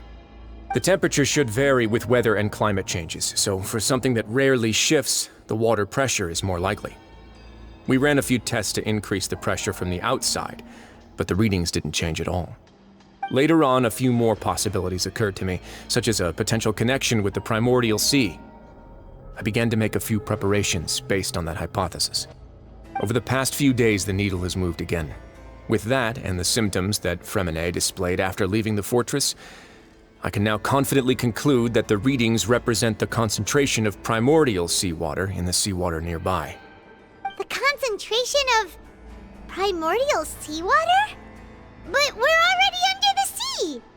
And that is precisely the problem. We're at the bottom of the sea, and now we're surrounded by toxic seawater. Somehow, primordial seawater got mixed in, and the concentration is steadily rising. Yes, that's very likely. But forget about the two of us! Not even Nёvillette knows where the primordial sea could be, much less where we could find and plug a leak. Oh. Oh! Seems like you've figured it out. I believe the primordial sea lies directly beneath this sluice gate. For some reason, the primordial seawater levels have risen significantly, and it's now very close to us. The indicators are now red. Although the gate still stands, some primordial seawater has already leaked out and mixed into the sea around us. If this continues, soon it will no longer be able to hold back the primordial sea at all. Yeah, you know what the legends say. If this place falls, then everyone in Fontaine will be turned into puddles in the span of a night. But that's just too weird! Why would the Fortress of Meripede be built right above a sluice gate for the primordial sea? Who built this place anyway? Your expression tells me you think this might be part of a vast, complicated conspiracy. To be honest, you might find the actual answer may be exceedingly boring. It's just that the secret of the Forbidden Zone had been long forgotten by the nation before I rediscovered it with my research. There's no single founder of the Fortress of Meripede in any traditional sense. What we know about its history has been left to us by the people who used to live here. When the previous Hydro Archon Egeria ruled the land, all convicted criminals from Fontaine were exiled. The people drove the criminals away like a wolf pack chasing away the banished. The criminals received no sympathy of any kind from the people. They were exiled to the desolate seaside, where they experienced only pain, struggle, and the bone-chilling cold. Some of them began to repent and prayed to the Hydro Archon, asking if there was still anything they could do. The Hydro Archon took pity on them and said, "You may go guard my secret, deep underneath the waves." And so, leaning on the power of the Hydro Archon, they gathered underneath the sea and began to build a fortress. They became a community down there in the deeps, and over the years helped it to grow. As the number of exiles increased, more and more people joined the community. When the first group of exiles died, they left the yet unfinished fortress to their successors. The Hydro Archon continued to lend her support, allowing the fortress and what it stood for to continue growing ever larger. Before long, this dark underwater fortress became the sinner's only home. And with that, the people here stopped referring to the fortress as a prison. They saw themselves as repenting sinners who would regain their freedom once they had sufficiently redeemed themselves. But as time went on, people also realized that the fortress was a lonely place. Once they had gotten used to life here, they could no longer feel comfortable living in the overworld. Once they had finished serving their sentences, some people left and some others chose to stay. They'd find some idle position and let their withered souls fade away with the ancient secrets of the past. After many, many centuries, few people still remember the reason for the fortress's founding. Now they just see it as an integral pillar of Fontainian society, as the place where criminals deserve to be sent. Now and again, researchers manage to break one law or another and live out their days in the fortress. I learned all this from an elderly historian. Everyone else just thought he'd made it all up. But now you know every part of that history is true. Indeed. It's just as the prophecy says. If this gate fails, then everyone will be dissolved into the sea. To be frank, not really. But sadly, that hasn't stopped this prophecy from proving all too accurate. Prophecies are troublesome things. Just hearing one will create the first wave of panic. Seeing signs of it will bring about the second, and actually witnessing it in real time, the third. Let's go somewhere else. I want to show you something.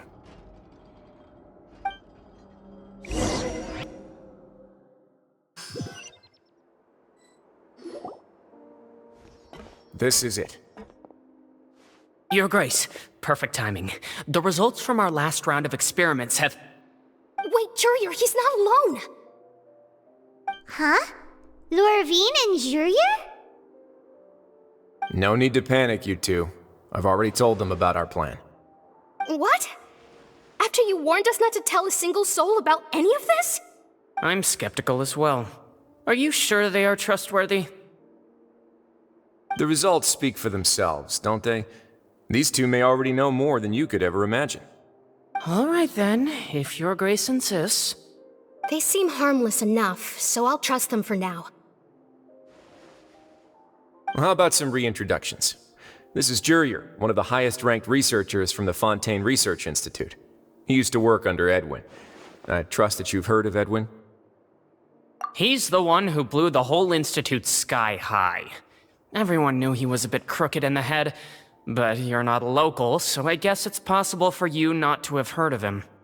Edwin's main areas of research were archeum and gravimeters. As his assistant, Jurier is quite familiar with them as well. I hired him to be my technical consultant. You want to blow up the Fortress of Meripede? Ah, what a lovely idea. I'm already imagining it in my head. Gotta admit, I'm tempted as well. Guys, focus! Focus! That taskmaster over there is Miss Lorvine, and is also one of my technical consultants.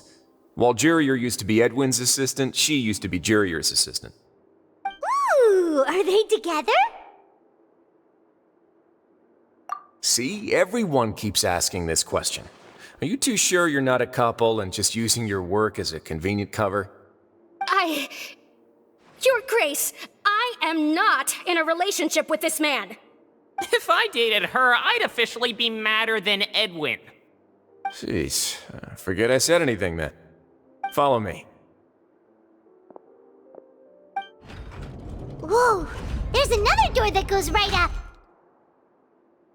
Your constant amazement makes it seem like the fortress can do anything. But Paimon really thinks everything's super cool.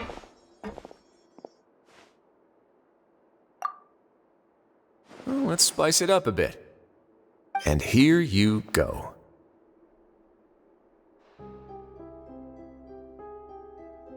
What a huge ship! This is also a production zone that Paimon's never seen before. What's going on? How much do you know about Fontanian history? Not much at all. Well, then maybe you haven't heard the story of ancient Lemuria. To give you a quick rundown, Fontaine used to be ruled by the Lemurian dynasty.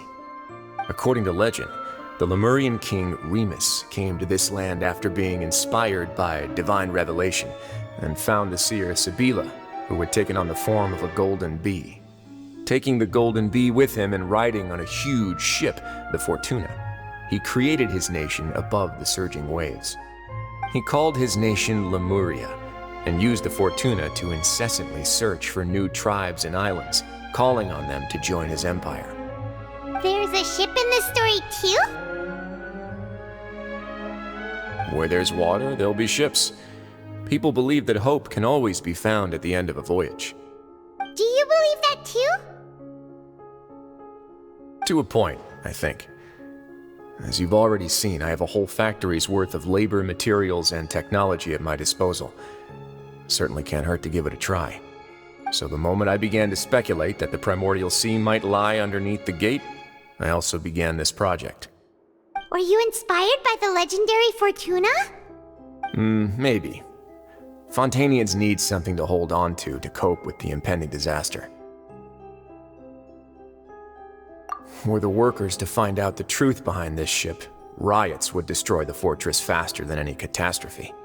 As the fortress's administrator, I'd never make such a reckless call. All right, that's enough talking for now.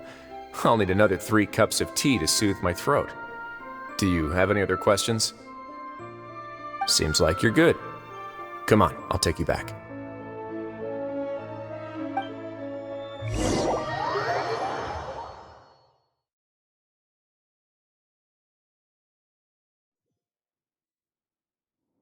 I'll leave you here for now. Oh, thank you so much. No worries. But don't forget, it's up to you whether or not you want to share what you just saw. What you do from here on out will likely affect those 3 as well.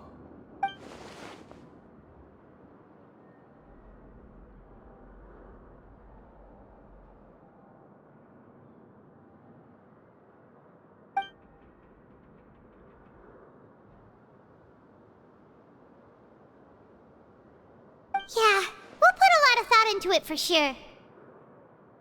Great. I look forward to what happens next.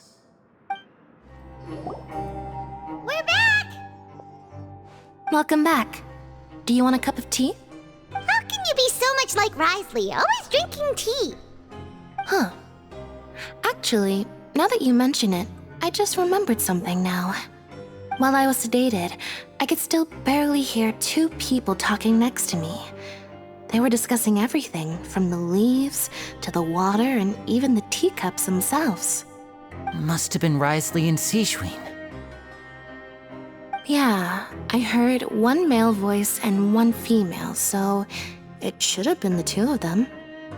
They really were just talking about brewing tea. I really can't make sense of this place. So, Traveler, Paimon, were you able to learn anything from Rizli? Yeah, he explained everything. Very well. Then, would you mind checking your answers against my speculations? Yeah, I took the time to rest, so I'm feeling a lot more relaxed now. Nobody else is around, and Miss Sigewin is also busy with something or other, so let's just talk here. All right, then I'll posit my theories. I asked myself 3 questions. Firstly, why was Fréminet affected by the primordial seawater? It was because he dove into the sea. My theory is, the long-lost primordial sea is probably very close to the fortress of Mirapede. Ooh, he's good. He got that right on the first try. That's our Lini. Secondly, Risley's attitude changed dramatically during the course of our stay here. He ignored us completely at first, then suddenly roadblocked us. Why? I spent quite a long time thinking about this. If he has been monitoring the Fatui since the very beginning, he probably ignored us at first because he was hoping we could find Master Child for him. What's more, the fortress of Mirapede is not part of Fontaine's court system, nor does it report to Iudex Nёvillette. Risley is basically the king of a no-man's land. As long as the fortress doesn't do anything about Master Child's disappearance, Father can use it to pressure the Fontaine authorities. And while the 2 factions are pitted against each other, Risley will be free to move between the parties of interest. If I had to guess, he probably has something that he's working on himself. It's likely related to the secret of the infirmary, but I just can't think of what it could be. You're super smart. Thanks so much. Then finally, there's the last question. If Risley does have a plan, what could it be? All I know for now is that his plan probably has something to do with the changing nature of the seawater. He's even gotten Cloran to help him out. That can't be the full extent of what he's doing. There's probably a secret passageway behind the block in the infirmary, and there's something big in the fortress that most people here never get to see. He has a bargaining chip, and it could be important enough for Father to deal with him directly. I don't have enough information, so I have no idea what his chip might be. But let me guess. You have the last piece of the puzzle.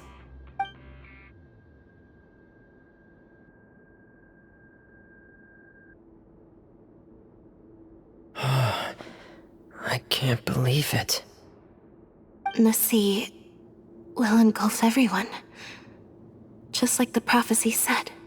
Could Risley have wanted to meet Father to figure out a way to deal with this crisis? If you remember, I once mentioned that Father sees the House of the Hearth as her base of operations, and she truly wants to resolve the crisis. But how could Risley have known that? Or perhaps he didn't know, and just wanted to bring Father over to his side? Which could be why he said he just wanted to negotiate. Yeah, that makes sense to me. I understand your concerns as well, Traveler. I'll figure out a way to pass this on to our father. No matter what, we're on your side. The 2 of you have already aided us far too much. We probably wouldn't be standing here right now if not for you. If you ever need anything else going forward, please come to the House of the Hearth at any time. Though you may not share the sentiment, after all that we've gone through together, the 3 of us basically see you as family now. You have my gratitude. Thank you for protecting Lini when it really mattered. And thank you for sharing the secrets of the fortress with us. We didn't think you were going to do it.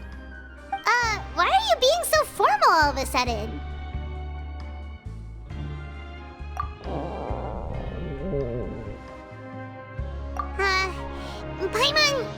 Paimon's hungry. Oh, you've done so much already. Go get some food. Alright, then we'll catch you guys another time.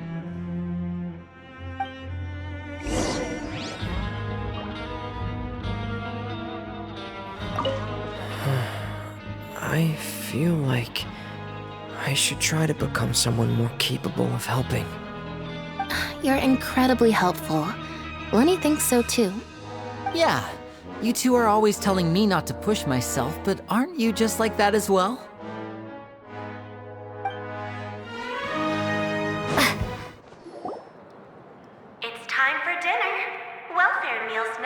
reserved in the coupon cafeteria.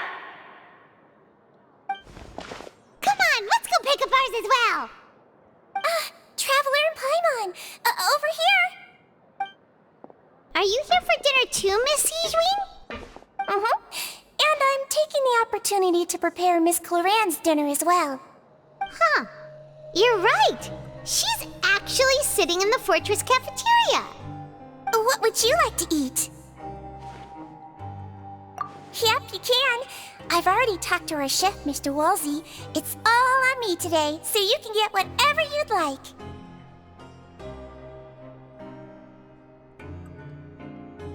Me too! Don't forget Paimon! No problem. Just leave it to me.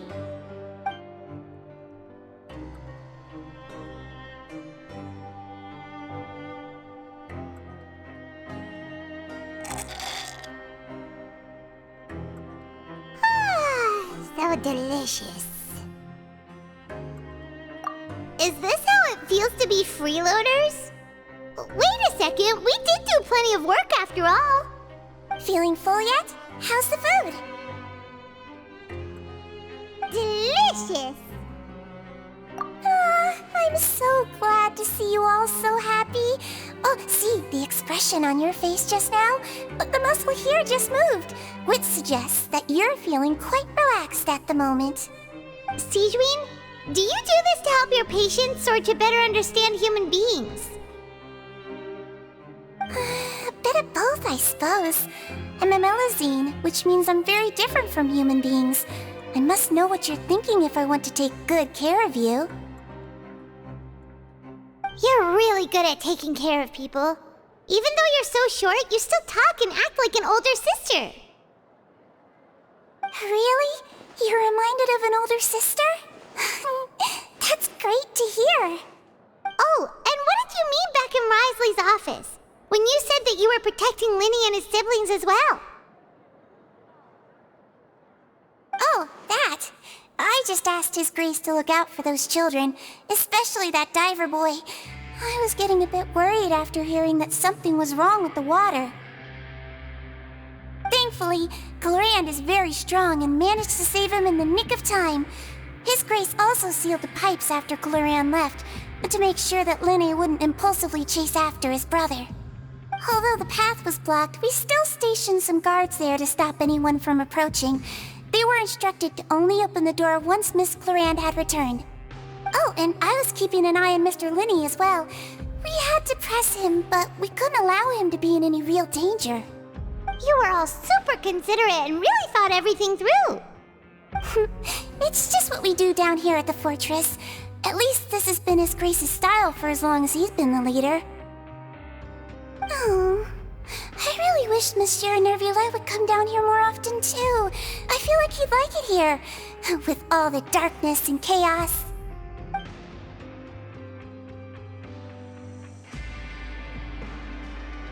Get a good night's rest, you two.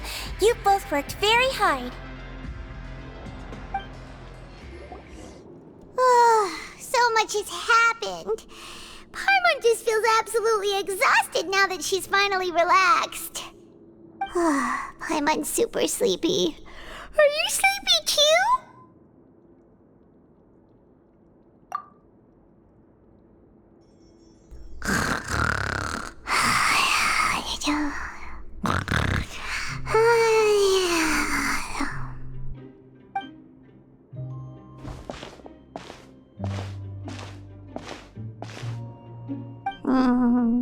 Delicious. Paimon wants seconds for free.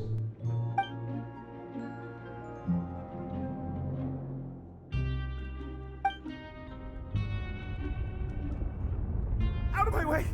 Get out of my way! What happened? Why is everyone running?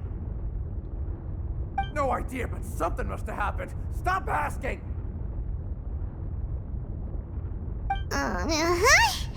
Who's yelling? Paimon still wants to sleep.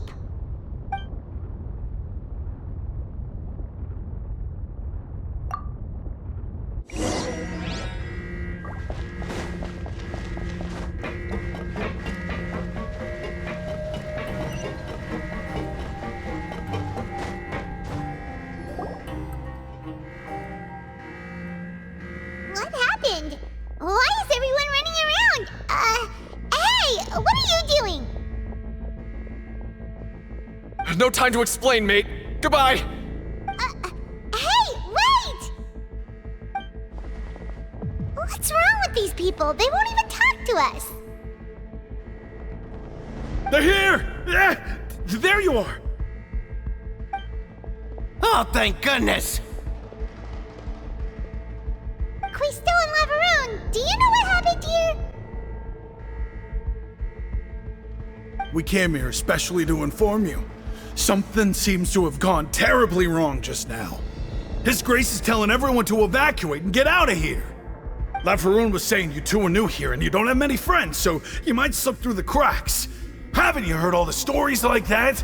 An evacuation is successfully completed, yet you only find out once you do a head count that 1 or 2 people are missing. Wait, weren't you the one who brought that up? Why is it suddenly my idea?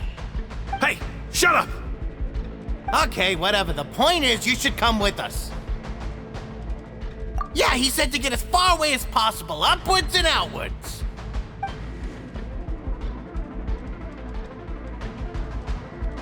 Oh no, it can't be that thing! Whoa, wait, what? What? Hey, where are you going? We have to go find the Duke! You two just go and get out! Go on without us! Hey! Be careful! Attention! Please evacuate upwards and outwards, upwards and outwards.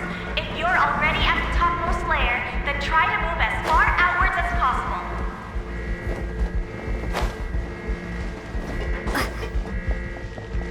Attention! Please evacuate upwards and outwards, upwards and outwards. If you're already at the topmost layer, then try to move as far...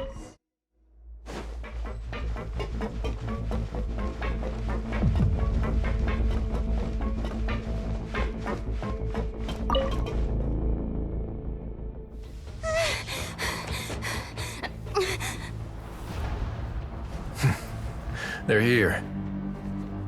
Just like I said. What happened? Huh.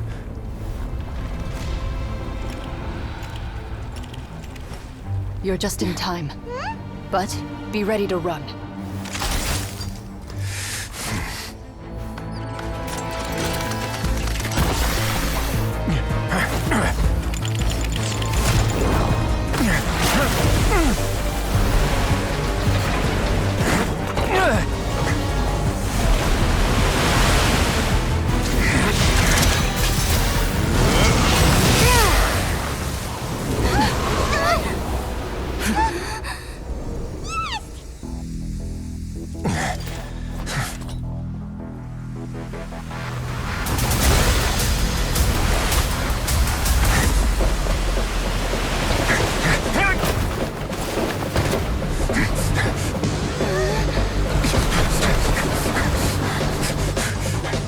Three, 2, 1.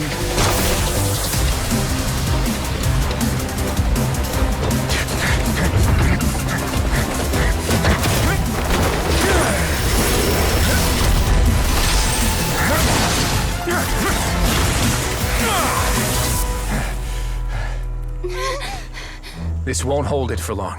Find Nёvilleta. Tell him the defenses are about to collapse. Then what will happen to you? Until he arrives, we're the last line of defense.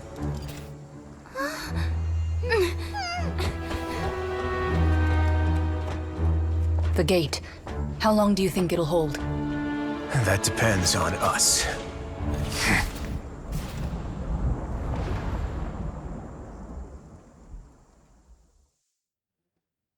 Nёvilleta?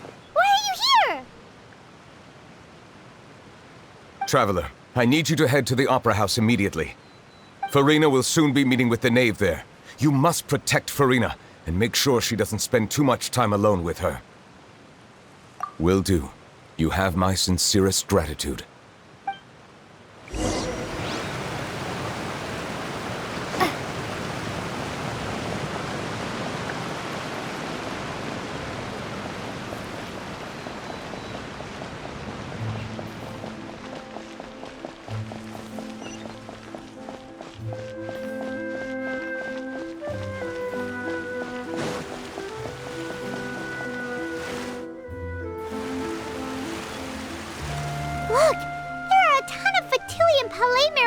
people over there.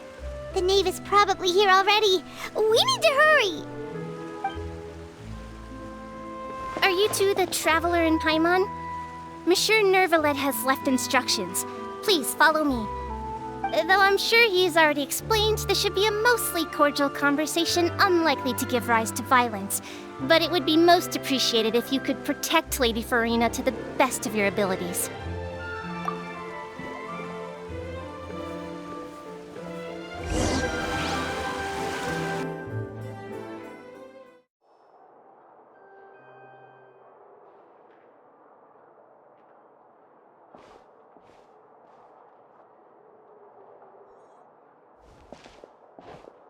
Oh, so you two are the honored guests Miss Furina mentioned.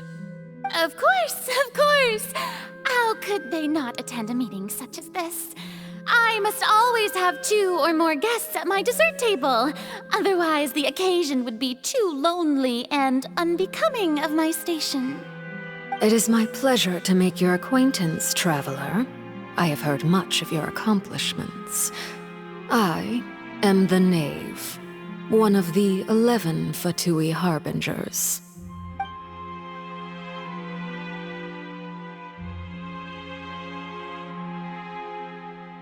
I've already prepared seats for you.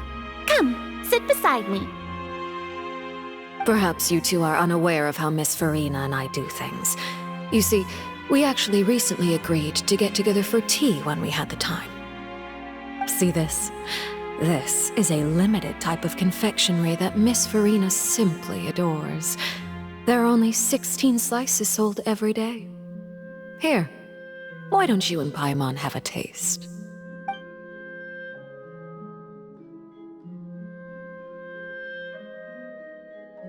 Traveler, what do you think of this cake? That's good to hear. So what Child said was on the mark after all. You do share a taste in desserts with Furina and I.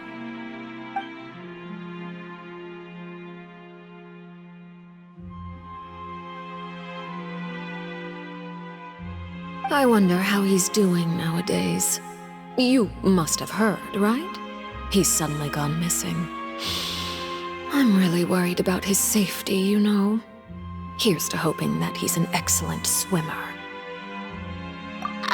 Since we're talking about him, I feel like I should add something.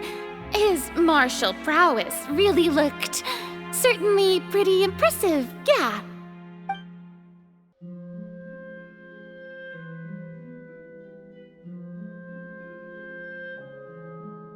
Oh, so you're also familiar with his aptitude for fighting, Miss Furina. Oh, right. I almost forgot. Child was subdued by Iudex Nёvilleta right in front of you. Against ordinary people, my colleague would never be on the back foot. But alas, he just never imagined he'd run into such a person. I must express my admiration for Monsieur Nёvilleta. Coming from you, that's not surprising at all. But I thought you would be happier to hear the news. Of course, but it's still a bit of a shame. You see, I would have been far happier had I received this news somewhat earlier. As you well know, a long time has passed since Child disappeared.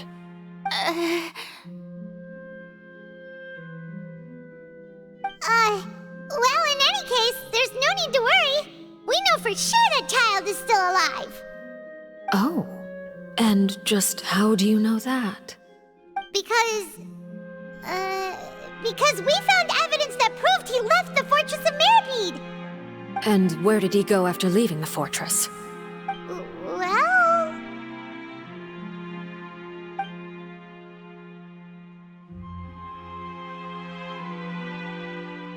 The Fortress of Meripede lies deep beneath the waves. Unless he pranced right out of the main gate, he must have had to swim for it. Do you have any proof that he surfaced safely?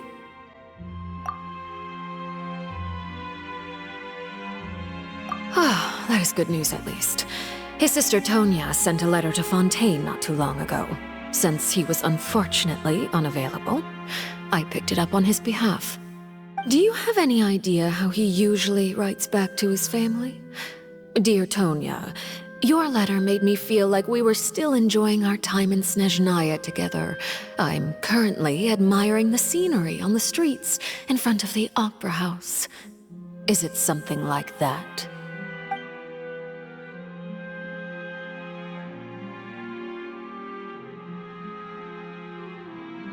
All letters tend to follow the same few formats anyway, right?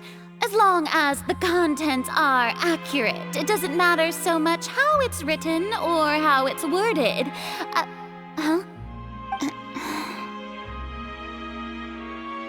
Hold on. The water in the teacup is shaking.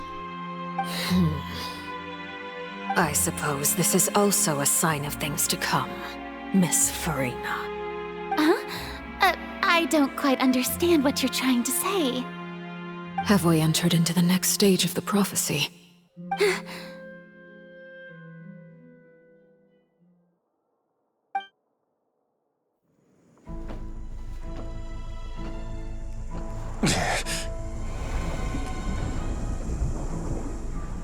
My thanks to you both. I will take it from here.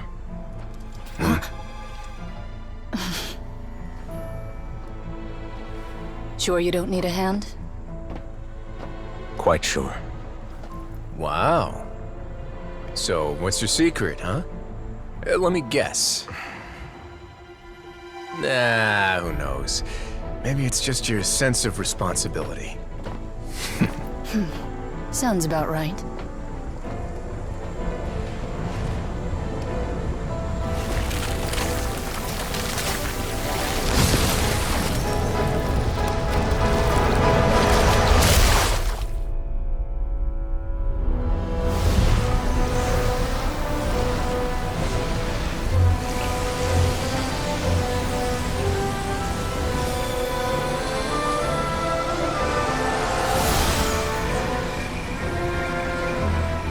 Day may come when the prophecy is fulfilled, and the waters burst forth. But it is not this day! This ancient power could easily obliterate an entire race. A tsunami of fury would unleash endless catastrophe.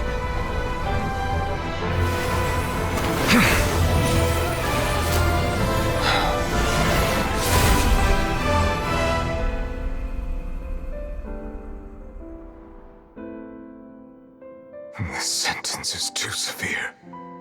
Forgive me for overruling it.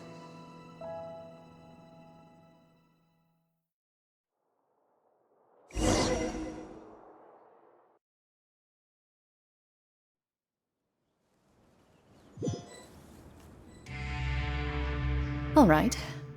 Seems like the problem inside has been suppressed. Let me guess, we're safe for now. Indeed. But only for now. I win this bet.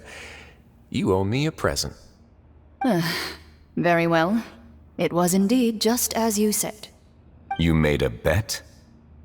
We made a bet on the size of your entourage. Cloran thought you wouldn't come down by yourself. I figured you would have at least brought a few people along for appearance's sake. It appears I underestimated just how confidential the mission was. Shouldn't you have gotten used to confidential missions by now? That's just how the courts operate. So what gift must the loser give? Tea? He already has tons of tea in his office. I'm thinking about a set of legal codices. That wouldn't happen to be a dig at my lack of legal awareness, would it? Well, I'm sure His Grace doesn't consider the fortress to be outside the law. I was under the impression the residents of a place like this would be uninterested in the legal codices. That was obviously a joke. Anyway, you've still got some unfinished business to attend to in the overworld, correct? No need to stay here if you have a pressing matter. We all know you can't leave Palais Mermonia for long. Thank you. I hope everything went smoothly with the Fatui Harbinger.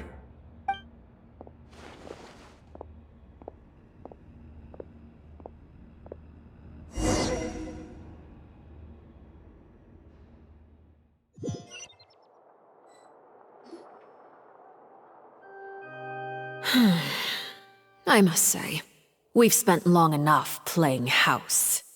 Miss Farina, as the Hydro Archon, I am sure you understand the exact meaning of the phenomenon we just witnessed. Or should I say, that's what I originally thought.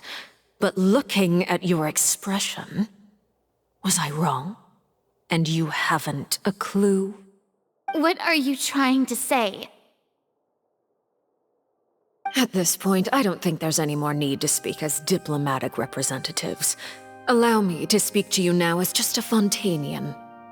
You know the prophecy by heart, and also that every part of it is being proven true. Yet, here you are relaxing, drinking tea, and eating desserts as if it's all nothing more than a few stray bugs in your garden. Do you really think that's acceptable? The prophecy's hanging above our necks like a guillotine. Every faction is looking for a way to either avert the disaster or save their own. Even the orphans of the House of the Hearth have devoted everything to saving their homeland. But you? It beggars belief just how nonchalant and carefree you have been. From the very beginning, you, the god Focalor, you have utterly failed to take action. You're wrong. I've never ignored the prophecy, nor have I just been passing the time in self-indulgence. Retract your accusation and stop doubting the wisdom of the gods with such absurd conjectures. I am not alone in my doubts, you know. All the children of Fontaine may be harboring the exact same thoughts right now. Oh, great Hydro Archon. How are you going to save them? Save us? How are the people you've sworn to protect supposed to survive in a land that will soon disappear beneath the waves? I have my ways, and I've been working on them for all this time. Even if you look down upon me, you have no right to judge me. Fontaine will be saved. Even if I still cannot see the true future right now, as long as I continue on as I am, I will be able to hold my head up high!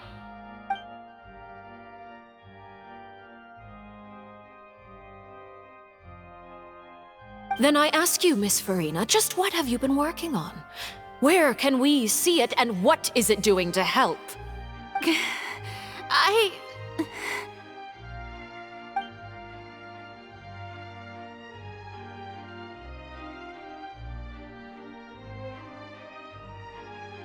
My machinations are just like the prophecy itself. They will only reveal themselves at the fated time. It is just that beings like yourselves are unable to perceive them as of yet. I see.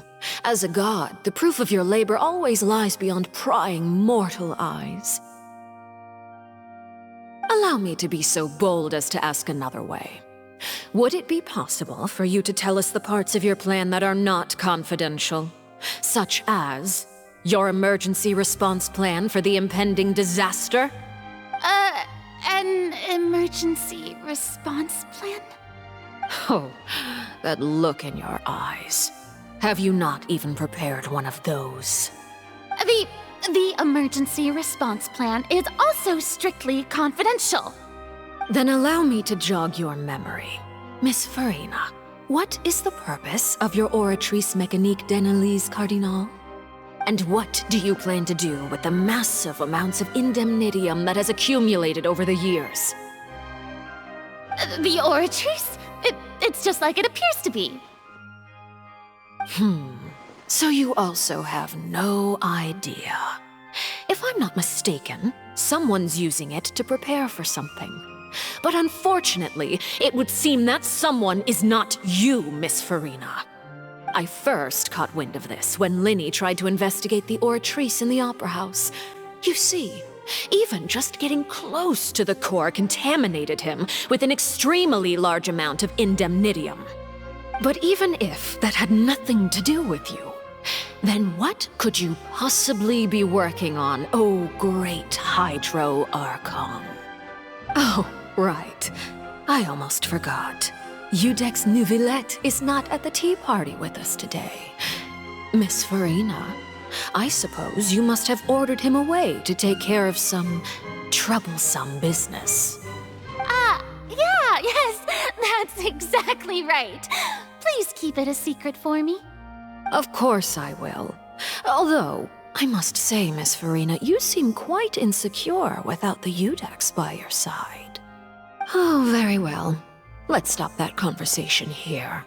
There are still a few slices of cake left, so please, help yourselves, everyone.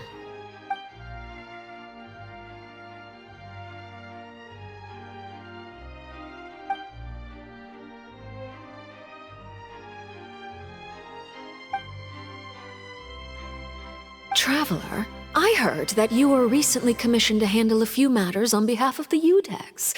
Why don't you take an extra slice of cake? Those who work hard deserve gratitude and praise. You too, Paimon. Thank you. Paimon will take you up on that offer.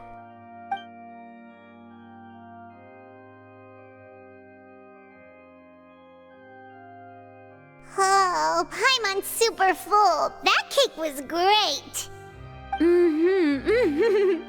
If it's on my tea table, it must be of the highest quality. Yes, and we must thank the knave for bringing these over as well. You're welcome. I'm sure the cake also felt greatly honored to be featured at Miss Farina's table. And I was merely catering to Miss Farina's tastes, seeking a chance to chat over tea. It is getting late. Why don't we call it a day? There are still a few matters that I need to take care of, so I must take my leave now. Very well. We'll end it here.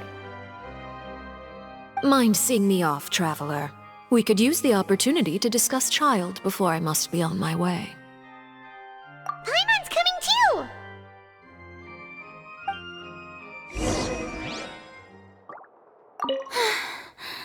The tea party turned out to be even more difficult than I'd imagined. Why are you looking at me like that? Is something the matter? If there's nothing urgent, then I shall be retiring for now.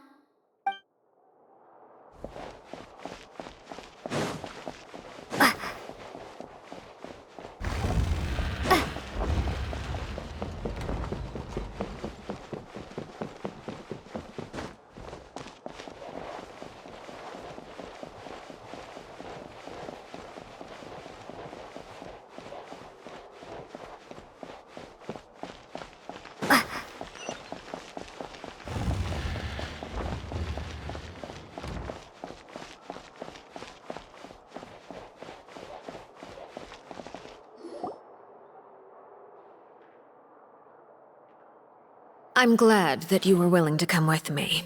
Of course, Child was just an excuse. I have no interest in your dealings with him. That's what Paimon thought. You lent your aid to the children of the House of the Hearth. As their father, I would like to express my gratitude. That was all.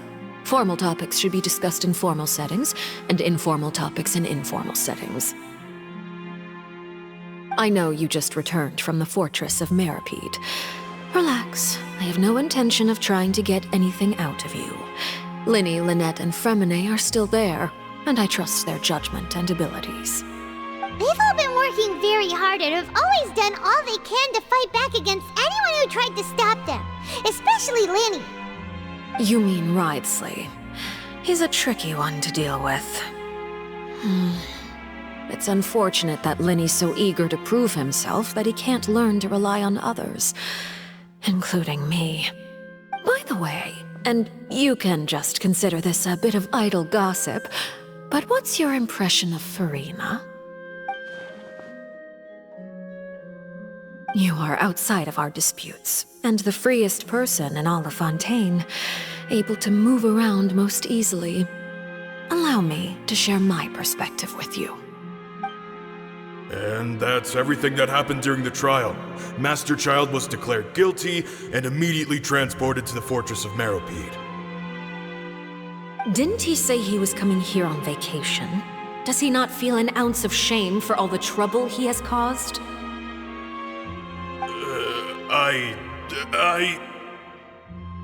Forget it. He did give us an opportunity. I will be meeting someone shortly. Do you require help with any preparations? No need. I will take care of it myself. I need to meet with Furina, the Hydro Archon. She is at the heart of Fontaine. But what's fascinating about her is that she often seems more like a celebrity than a working Archon. Oh? Come over here, you little critter, you!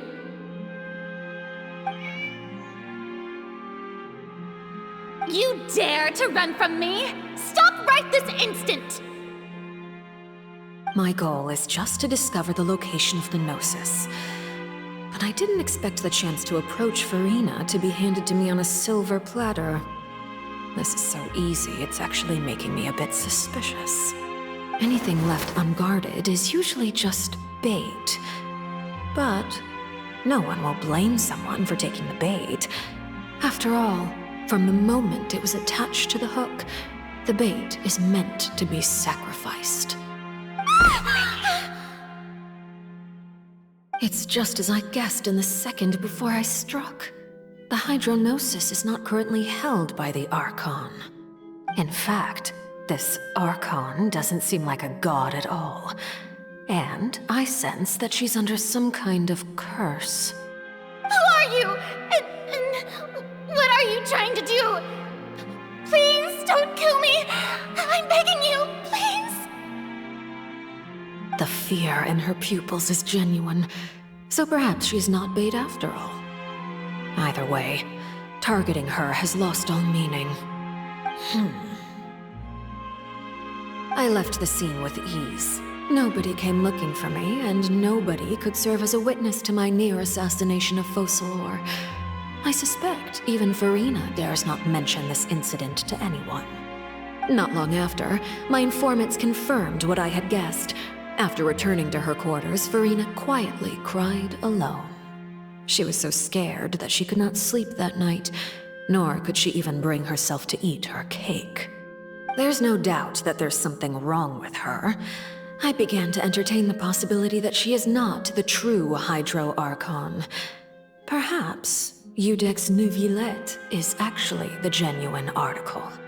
I have to find the Gnosis. If the Nœuvillette hypothesis is correct, he is probably in possession of it. Alternatively, it might have been hidden in a place that's hard for ordinary people to access. Yes, Father. My dear children, please speak. News from the fortress of Meripede. Master Child has gone missing. On top of that, the contacts and guards we bribed at the fortress have all gone quiet as well. Probably the handiwork of that Rydsley. I'm afraid so. This is a good opportunity. The value of a Harbinger is much higher than most would imagine. We now have an excuse to exert diplomatic pressure on the Fontaine authorities. Set up a meeting for me. I would like to meet the Hydro Archon and Idet Nœuvillette. Oh, and I have an additional mission for you three. Yes, Father. Tartaglia's disappearance was not a part of my plan, but I can use it to make a breakthrough. With this as my excuse, I can ask for an official audience and continue my investigation of Furina and Idet Nœuvillette. The initiative belongs to the House of the Hearth. My wish to investigate the fortress of Meripede will be a front. Lini and his group will be responsible for the actual intelligence gathering.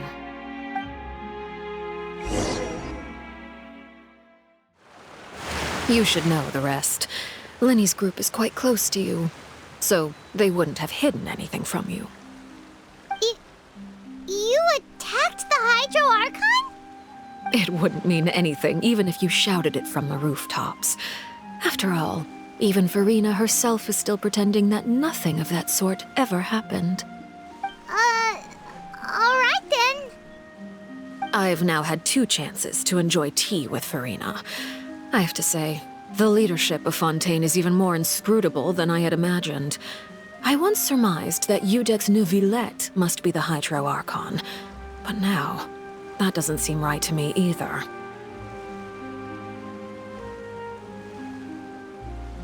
I am a servant of Her Majesty the Tsaritsa. Over my years of service, I've learned how a real Archon conducts and carries themselves. Whether Iudex Nœuvillette or Furina, neither fits the bill. It's hard to imagine either of them as the Archon. Of course, that is all just how I feel. Gut feelings often do not require justification. It is, however, quite amusing to me that after all my years working in intelligence gathering, I've come to realize I am at a complete loss regarding the identity of the god of the land of my birth. Don't you think Fontaine is quite intriguing? A catastrophe looms, yet many secrets have yet to rise to the surface. It looks like Fontainians will have no choice but to save themselves. Ultimately, though, one must survive in order to do anything else. Should the need arise, I would be happy to cooperate with you. You don't need to commit to anything right now, of course. I have a feeling that the situation will continue to evolve, and as your name is often connected with noble deeds, I'm sure we will work together someday. He certainly returned quickly. You must want to catch up with each other, so I'll leave you to him.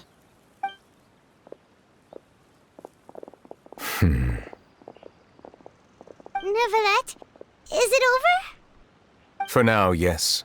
But this issue will prove quite thorny in the long term. I'm concerned that sooner or later the prophesized events will occur. Thank you for protecting Furina. To put it simply, I used my power to force back the primordial sea and reseal the sluice gate.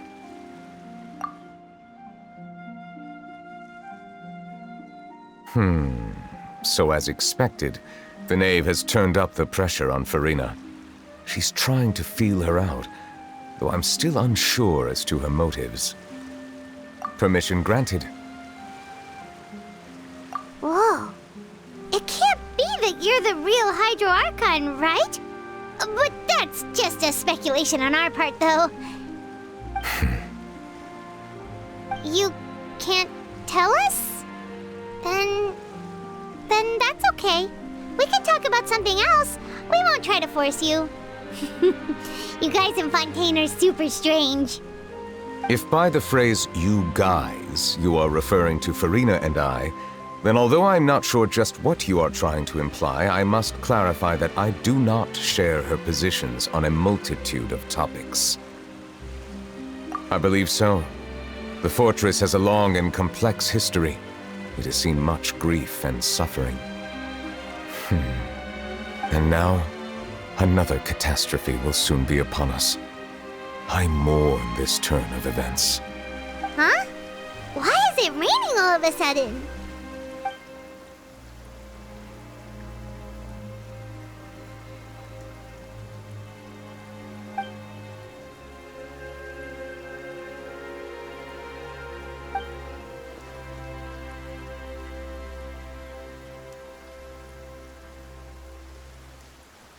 You may be closer to the truth than you think. Oh? And what are you thinking? The dragon of... what? Huh? Please do not be so surprised. Furina?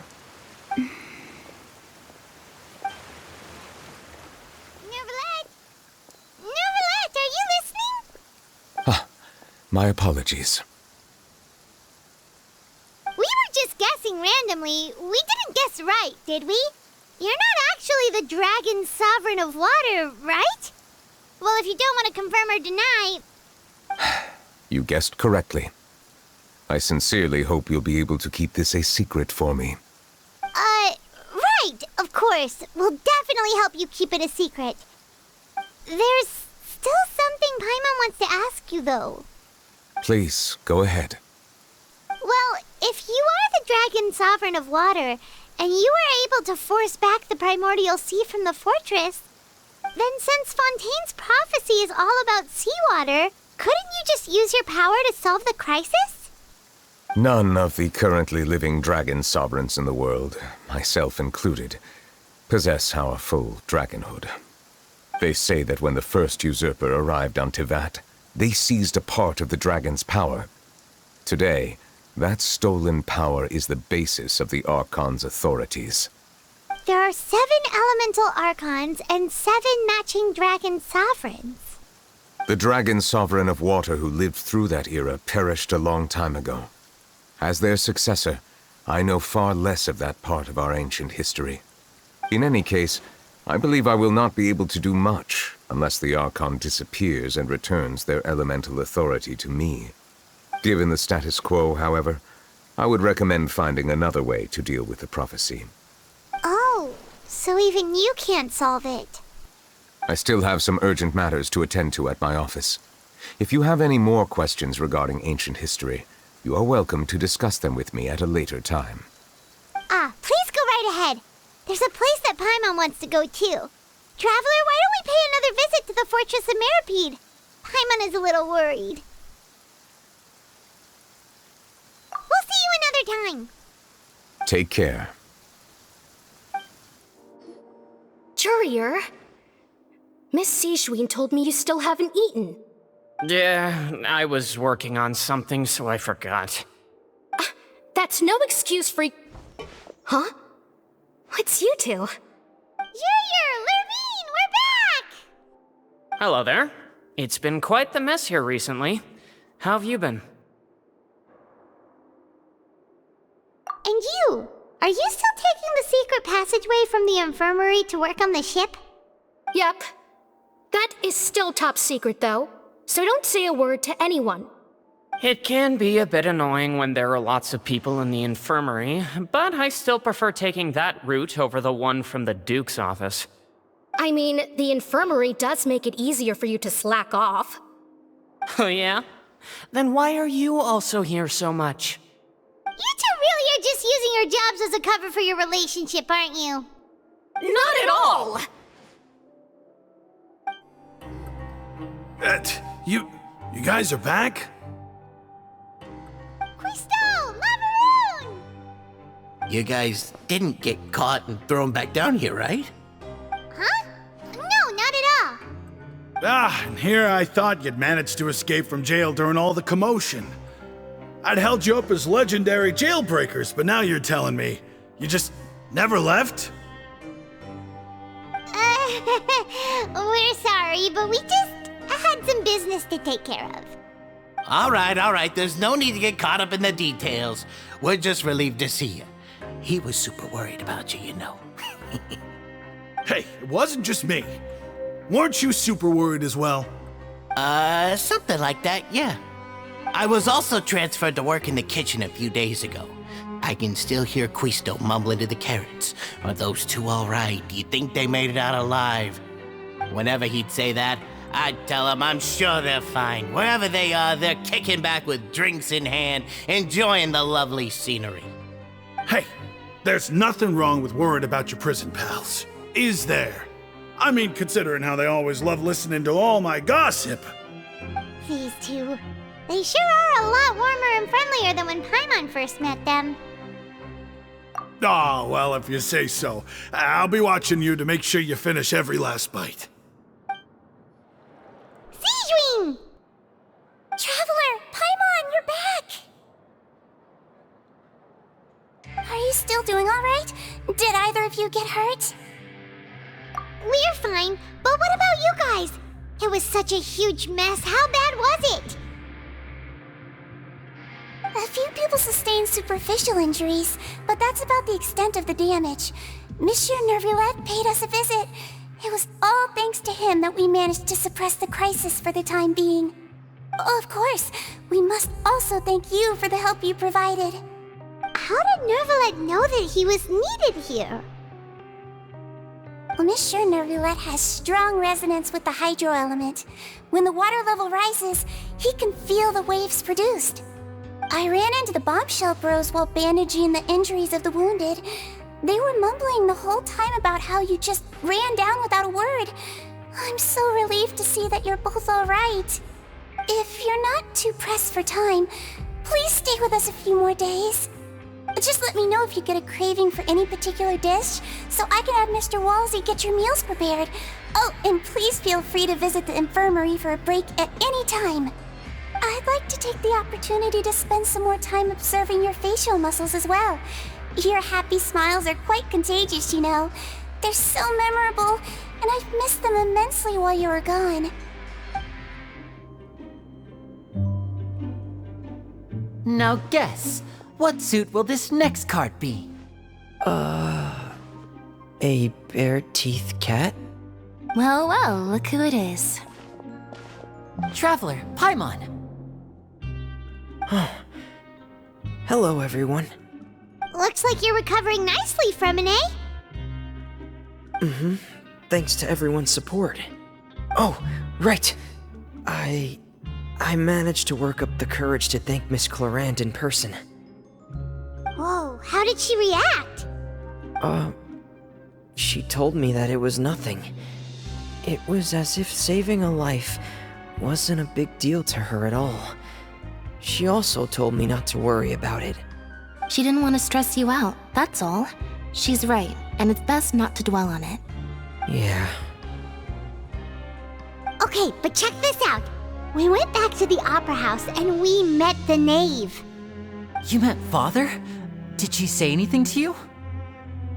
She said a few things that were, a bit hard to understand. And also that she's looking forward to working with us in the future. Her attitude towards you is even better than what we'd imagined. That's fantastic. You should believe her.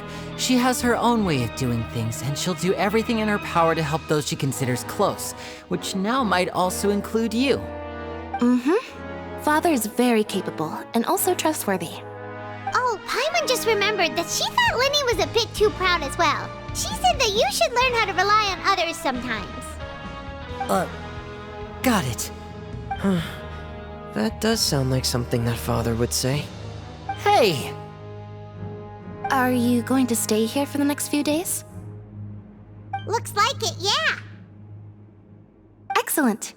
I will host a tea party. For real? Then Paimon wants another serving of cake. Another implies that you were already served some delicious cake while you were up there. How lovely. Well, next time, you're going to have tea and snacks with us. Do my eyes deceive me, or did I just see two inmates come back after making it to the surface? Some strange winds blowing of late. We wanted to see how the fortress is doing. Is everything still alright? We're fine, for the most part. Nёvilleta came down and took care of the worst of it. If that's the case, why don't you just ask him to stay here? Oh, yeah, what a brilliant plan. Let's go convince the Iudex himself to exchange the Courts of Fontaine for a puddle of water in the middle of nowhere. He came here in a hurry and left without even stopping for a cup of tea. He did remember to take Miss Sigewinne's gift with him, though. He sure sounds super busy. Miss Clorand has left as well. She also took her gift from Miss Sigewinne. Were the gifts milkshakes? Nёvilleta got the milkshake. Clorand received lipstick instead. Those aren't even remotely alike. Well, it's Nёvilleta's own fault for making Sigewinne worried about his health by working so much. But besides that, our head nurse is still pretty fond of picking out beauty products for the ladies. Oh, and I have some gifts here for you as well.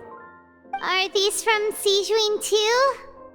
Nope, they're from yours truly. You've already wrapped up your work at the fortress, so you can return to the surface at any time. You haven't yet served your full prison term, however, so you may continue to use your cell until your term is up. For real? Then we could stay here for a really long time?